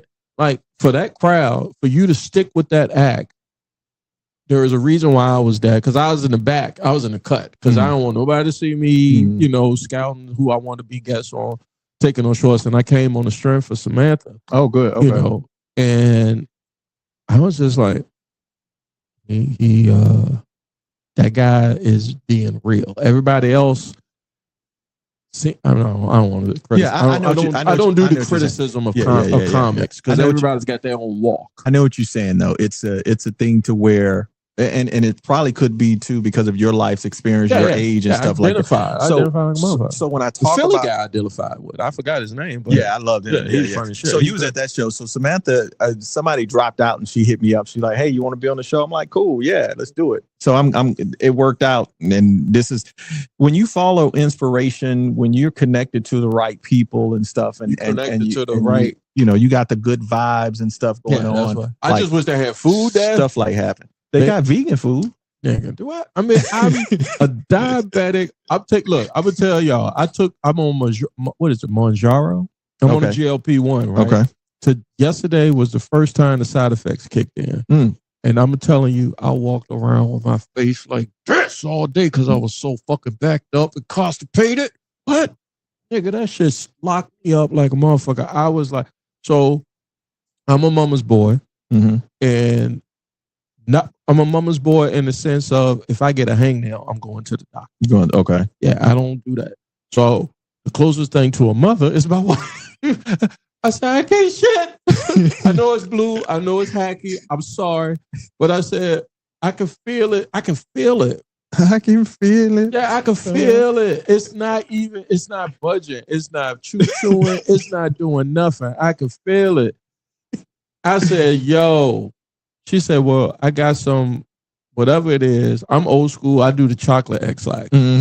So, because that shit worked. And the last time this happened to me was when I was in high school. Let me say, probably 80s, 90s? What? Yeah, it was the 80s. Jesus. Yeah. I was in high school and I was taking something because I was playing basketball and I was taking some creatine to help me recover, and I took the creatine and that shit locked me up. And my mom was like, what's wrong? And I'm like,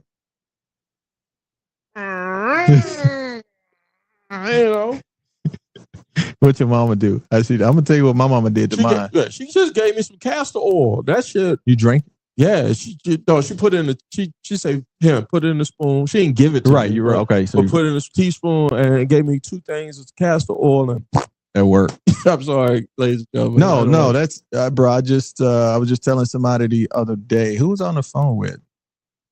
CJ Richardson. Shout out to CJ. Yeah, CJ. Because I talked to the old heads, man, and because those guys have been doing it for years, and we gotta, I connect with them because, like I said, we've been through some of the same things and stuff. And I listen to the advice. He's a Cowgirl fan, but he a good guy. Yeah.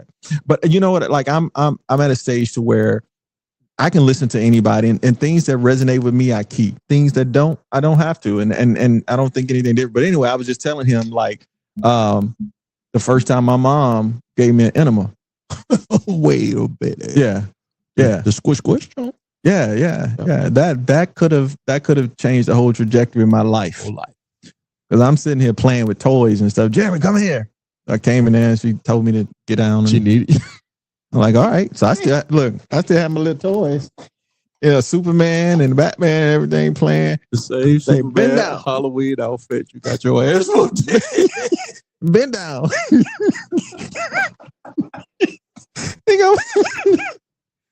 I still ain't knowing what's going on. I'm talking in our little little voice that we have when we playing with toys. Yeah.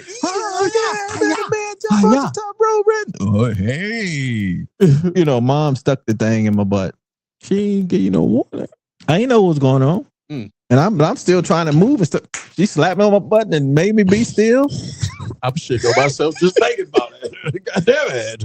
Man, when she squeezed that stuff in there, man, I'm like, what in the world?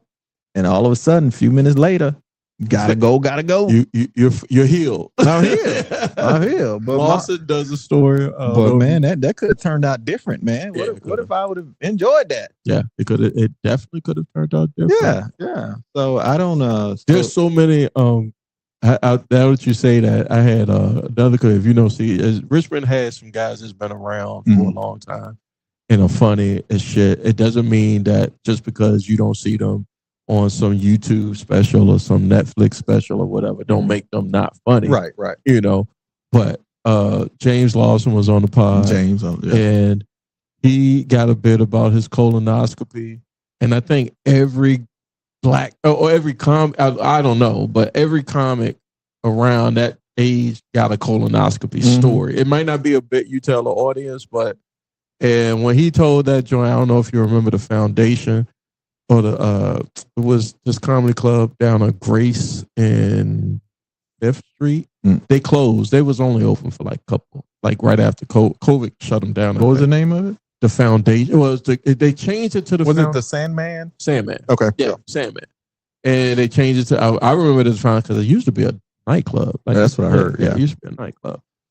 And I went down there and he was talking about the colonoscopy, and I'm one of those guys that, knowing comedy, I laugh at the setup because I already know. Because you already know where it's going. Yeah. And I've had comics look at me and be like, "Don't, God damn, don't say nothing. Don't say nothing. Let me get the bit out. Let me enjoy this thing."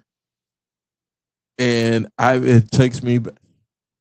Never wake a black man up in a place different than where he laid his head. Sure do. Yeah, because you out. I'm out. You out. When she woke me up, she said, "Your wife is waiting outside." And I said, "Bitch, where you sent me? Where you go? What y'all done did to me? They gave me the Michael Jackson, the propofol." I had one question after mine. Now, me and my wife, I joke about this and say we had colonoscopy dates because we didn't go. We didn't go at the same time. Y'all mashed it up. And y'all hold hands in the bitch. Come on now, let's say that for the Patreon. Give me her too. I want her to. But no. So I'm glad we did that, and that's something later we'll talk about with her. But they put you out quick. You got to lay on this one side. And I had the colonoscopy and the endoscopy, so from both ends. Woo! Yeah. So I'm like, they like, you got anything you want? I'm like, yeah, just please. I know y'all got budget cuts, but use different tubes. Don't use the same tube you stuck. Yeah. Wife be like, your breath been bad all week since you left that thing. But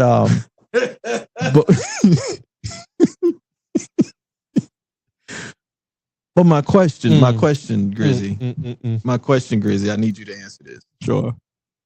When they do that, where do the balls go? Have you ever wondered that? Like, I did. Well, are they just sitting down front row? They sitting down front row like this, just watching. Same thing. I laid to the side. Luckily I had a lady. I hope she played with my nuts. I had a lady proctologist. I hope she played with my nuts. I hope she played with them. She moved them, then they bounce back. But at the same time, the anesthesiologist was a dude, and me and him was rapping on some rock and roll, and we was talking about some rock and roll group, and I was like, "Yeah, I love that guy. He's a bad guitar player." He said, "Count down to 1, starting from 5," and all I could think was he doing this 5, 4, 3. He might have been playing with my balls too. Probably so. I don't know. But I hope somebody was playing with my balls. You hope somebody was playing with my balls. If they saw them. You got me. They gotta see them. like at this age, at this That's age, a very vulnerable place. That's a very. I mean, if you got any kind of faith, if you got any kind of faith in anything, I don't care who your God is, but to take that goddamn colonoscopy, boy, is a leap of faith. hey, God damn. All right, I ain't gonna get too far into it, but the colonoscopy was. But you got was it. You a pleasure. got double T, bro. Yeah. That was we could have saw the OnlyFans page, right? You got. They said we're gonna get 2 for 1 tonight. Yeah, they man. built your insurance company for a whole trip to Reno. Insurance like, did y'all at least kiss him before you did it? But no, I've had surgery before. Scary. Back there in that place. That's scary. So I know they stretched me out in a very. I can't let you say that. I can't let you say that. Pause. Yeah, I've had surgery back there a couple of times, and so I know they've stretched me out and all kind of. So when the dude told me to lay on my side, I'm like, oh, this because I was. Oh, you. Yeah, I was there. Sir, move your hand, sir. We don't. Here's the Gen X reference. What you say, Willis? What you talking about, Willis? Sir, put your legs down, sir. We don't know, sir. We don't. Yeah. I ain't know, but the colonoscopy, it all worked out for us and stuff. So, but yeah, so guys, get guys and ladies. I lost a homeboy not too long ago. Easter Sunday, his mama called me. Oh. And it's all, she shout out to Belle. Exactly. Love you, bro. Shout out to Pastor Sharon Shelton. She could have talked about her son's transition at his homegoing service from a mother's perspective, but she used the opportunity to say, if early detection is the key to colon cancer, any type of cancer, early detection is the key. And I've known her since I was born. I've known him since I was born.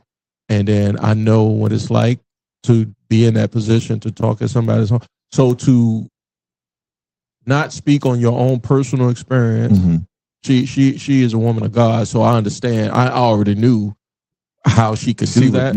Yeah. But to do that for his loved ones and the family, to speak about just getting screened, says a lot, because that's making it bigger than Bear. It's making it bigger than Bear. And shout out. Well, that's huge, man. To her. It's nothing like a Miss Sharon is what I call her. Miss Sharon. There's nothing like a strong mama, man. And that's a mother a strong, loving mother that would do something. Because you know why? Because it's like if he had the chance to come back and talk, he probably would have said the same thing to people and stuff. And so funnier than me.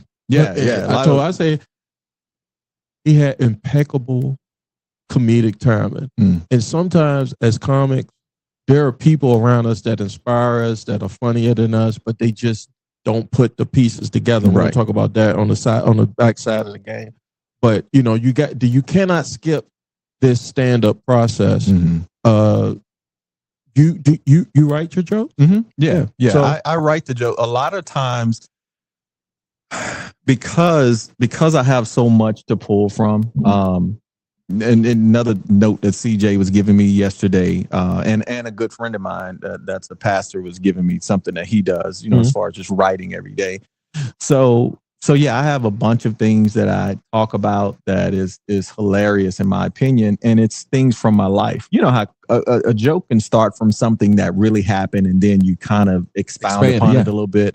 And so what I'll do, I'll take my real life situations and my real things, and then just express that and put it in the form of a joke. But my writing style, it differs, because some days I just got things that pop up, and I'll record. Voice memo is the best fucking tool.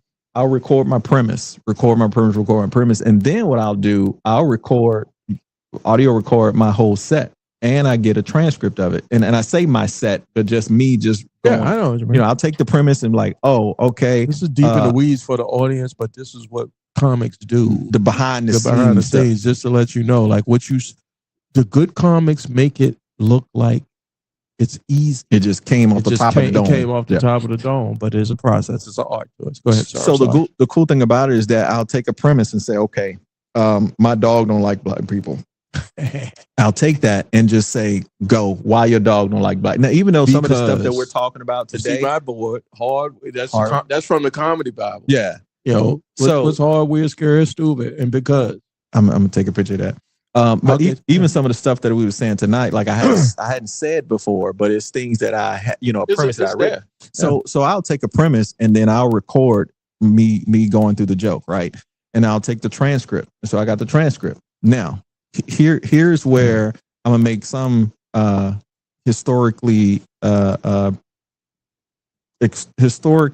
wise comics probably make them uncomfortable. Because I'll take that whole transcript and I'll put it into AI. I'll put it in the chat and say, here's my joke. Yeah, you gonna fuck some niggas up. Yeah, I'm gonna mess you up with that. Here's my joke. Right. I don't need you to write nothing. I just need you to help me put it in order. Put it in a readable. What would work first and what would close? Or? Well, what would put it in an easier format? Because for me, I'm used to taking bullet points and being able to talk for a whole hour. I got you. You come from that's your. When I write, when I try to do word for word and remember it, I've tried that before on stage and I mess it up. I can't remember it because now I'm thinking about this. Shit. That's what it is. So I'll use AI to help me format it, not to write my joke. I always got to put that out there to help me format it. It's your intellectual property that you're putting into it. So I don't understand. Well, it's the thing I created inside of my chat. I created a comedy coach.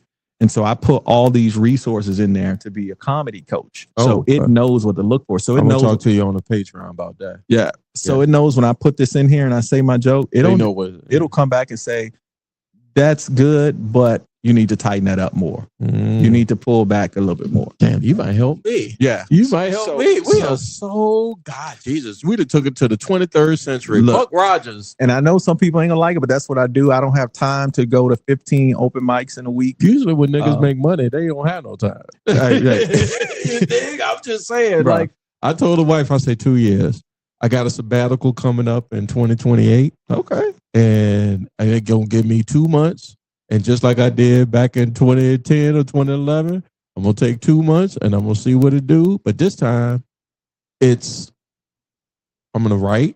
I'm not going to cut no shortcuts. I'm going to be authentic. I'm not going to be what everybody think I'm supposed to be. And goddamn, I got enough life experiences to talk about it. Yeah. And at the end of the day, even if it don't work out, I'm getting some pussy tonight. No. If my wife is there, let me see. Yeah. Yeah.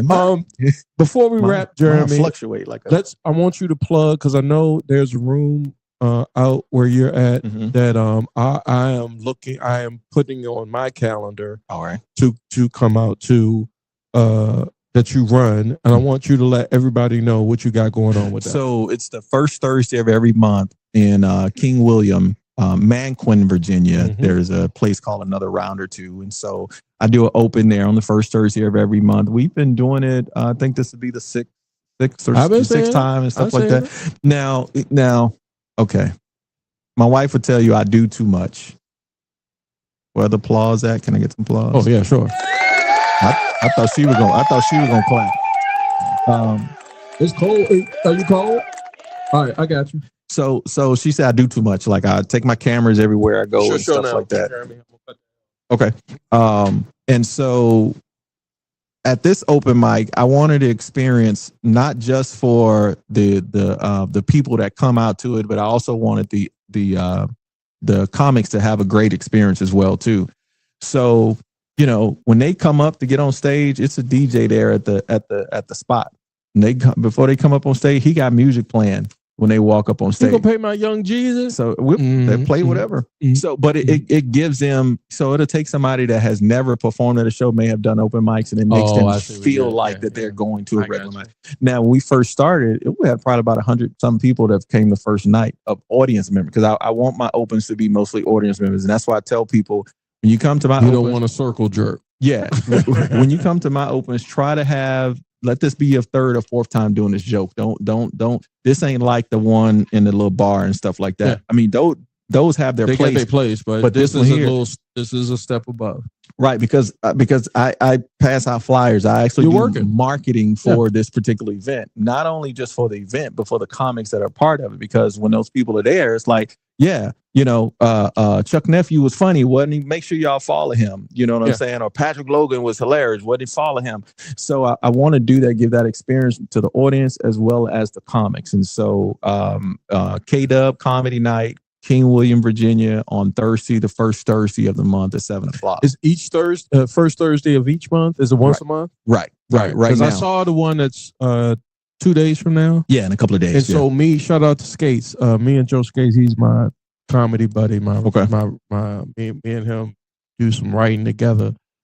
And I was just like, Skates, we went to do this mic earlier last week, but it was a storm. Rain and comedy don't go together. If you're trying to work out, because it's like you don't like you said, you don't want to go up in front of a whole bunch of comics, because really, how can you tell how it was working or not? And that's one of the things that I noticed when I first started doing open mics. And so me being a show producer is like, once I see how the format is, I'm already going to do it the way I want to do it. So this last open that we had, it wasn't that many audience members there. It's probably like 3 or 4, but it was like 8 or 9 comics. So I pulled everybody to the side and said, like, this is what we're going to do. Because we only got 3 audience members. Writing session. What we're going to do is everybody going to go up and do their set. I had Chuck Nephew. I had Patrick Logan. I'm like, y'all two, can y'all tell people how they can improve their set and give them feedback, right? And good shit, man. So they did it, but also the other comics did it too. And so I had one guy came in from North Carolina, like Mike Thomas, and he was like, "Man, this is great." And he was writing stuff down, and some people was like, "This is my best one." Because you don't know what. I mean, because that's what it's for. Yeah, if we're here to work this muscle out, I need all the comics to be a part of this, because I need you to help him get better. I need you to help me get better. There's a reason why Stacy is holding her sinus right now. And I need to find out. And so because I need to find out, we need to wrap. So that's the we gotta do a part 2, man. We gotta do a part 2. Yeah. Let everybody know where they can find you on the socials, what you got going on, and plug anything you like to plug. All right, so you can find me on Jeremy George Comedy. I'm on TikTok, Facebook, Instagram. What's the other one? TikTok, Facebook, Instagram, YouTube. Yeah. So Jeremy, Jeremi, George Comedy. And you can go to jeremygeorge.com. You go to my website and you can see all the dates and stuff that I have. The show that I'm producing at the Golden Lion, July the 25th. It's called Straight Laughing, and it's going to be a cleanish comedy show. So you can bring your grandmother, your great grandmother and stuff. Grandma. First time I heard the word bull dagger from my grandma. Grandmas are vicious, like vicious, man. They say it with a bull dagger. They say it with a straight face too. Like, don't you remove dirt with that? No, that's a bulldozer. But bull dagger, are they the same? I'm sorry, finish your plugs. Oh, Jesus. I love you, Granny. Oh my God. Granny. Oh my God. And bulldoggers are welcome too. I love everybody. But yeah, we're gonna have a clean show. And I'm not big on titles, but I understand the nature of the comedy world, so I have to say it, because people will label me as a clean comic. I'm like, no, I just want to be a comic, right? But I get it. I get what they're asking for. Yeah. You want to be funny, and I ain't got to be the funniest person in the room, man. That's the thing. I don't mind going first. I don't mind going whenever. And people will tell you that know me. Like, even when I hit you up too, I'm like, hey man, you got to get Chuck on. You like, I'm already talked with him. Yeah, he be here Friday. He's Friday for 2 weeks from now. I'd like to see other people win. Like, I have a genuine, excitement when I see other people win. And because it's coming from a producer, coming from a filmmaker and stuff like that. I'm putting stuff in my mind with people, and I'm like, man, they would be great in this role, or they'd be great doing this. I want to see them win. I want to see them succeed. And anything that I can do to help them that's within reason, I do. And a lot of those guys, they like, man, let me give you a little something. I'm like, all right, cool. I appreciate that. It helped keep the lights on because it's hard to edit video when you ain't got no electricity. Sure. Who you telling? Why my face black? I ain't had my lights cut off in a while, but yeah, it is hard. It's hard, man. It's hard. It's time consuming. And one of the things I learned over this hiatus and re-entry is you got to value your time. You have to manage your time. I saw Antoine Scott. I love Antoine. He's a great dude. I tell people the story all the time on the podcast. Where we grew up, there was a 3-block radius of stand-up comics from RVA that went from funnier, and then hack me. But we all went to the same school, went to the same, grew up in around the same neighborhood and everything. And there's something to say about folks who, when they don't have to drop gems or help you out or say something like, or make opportunities like you do with your room. When folks take the time out to do that, that says a lot, even when they don't have to. They don't have to, right? They don't have to. That's CJ. That's Antoine. I was talking to him about a month ago. We were on the phone and we were talking about something else, but he was just dropping gems. He's like, hey, when you do shows and you do this, that's how you do your pricing. You got to have your energy up. Yeah. You're the energy guy. Yeah. Tin Man. That's my nigga. Yeah. Tin Man Cole, man. Spend some time with him, man. And it's, so man, you've been around some more. It's a lot of great comedy. Like Samantha, she's a great one. Yep. Patrick, those guys, Jacob McFadden, Will Minor, you just got some great comics here that's willing to assist you and not feel threatened by you. Yeah. Please don't. What the fuck what are we talking about? Hold on. Talking about practice. Thank you, Bubba Chuck. All right, thank you, Jeremy. Man. Do you have 15 to 20 minutes? Yeah. With the boss lady said with the eye roll though. It was with the eye roll. That's all right. It's just the glasses. I'll take that. You'll take that. Give me 2 minutes. I'll take that. All right. Yeah. Ladies and gentlemen, 2 minutes tops. Mr. Jeremy George.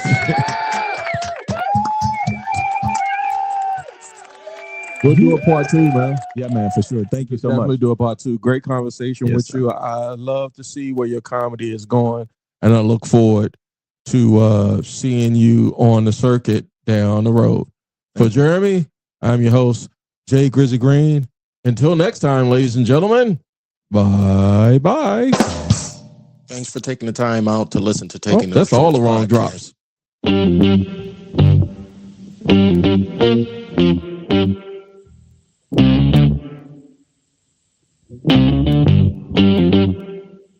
We talking about practice. Not a game. We talking about practice. Now I gotta talk, we all gotta be quiet. You're talking to the Rolex wearing, diamond ring wearing, kid stealing, wheeling dealing, limousine right. I'm a man. I'm 40. And now your host, Taking No Shorts podcast, Jay Grizzly.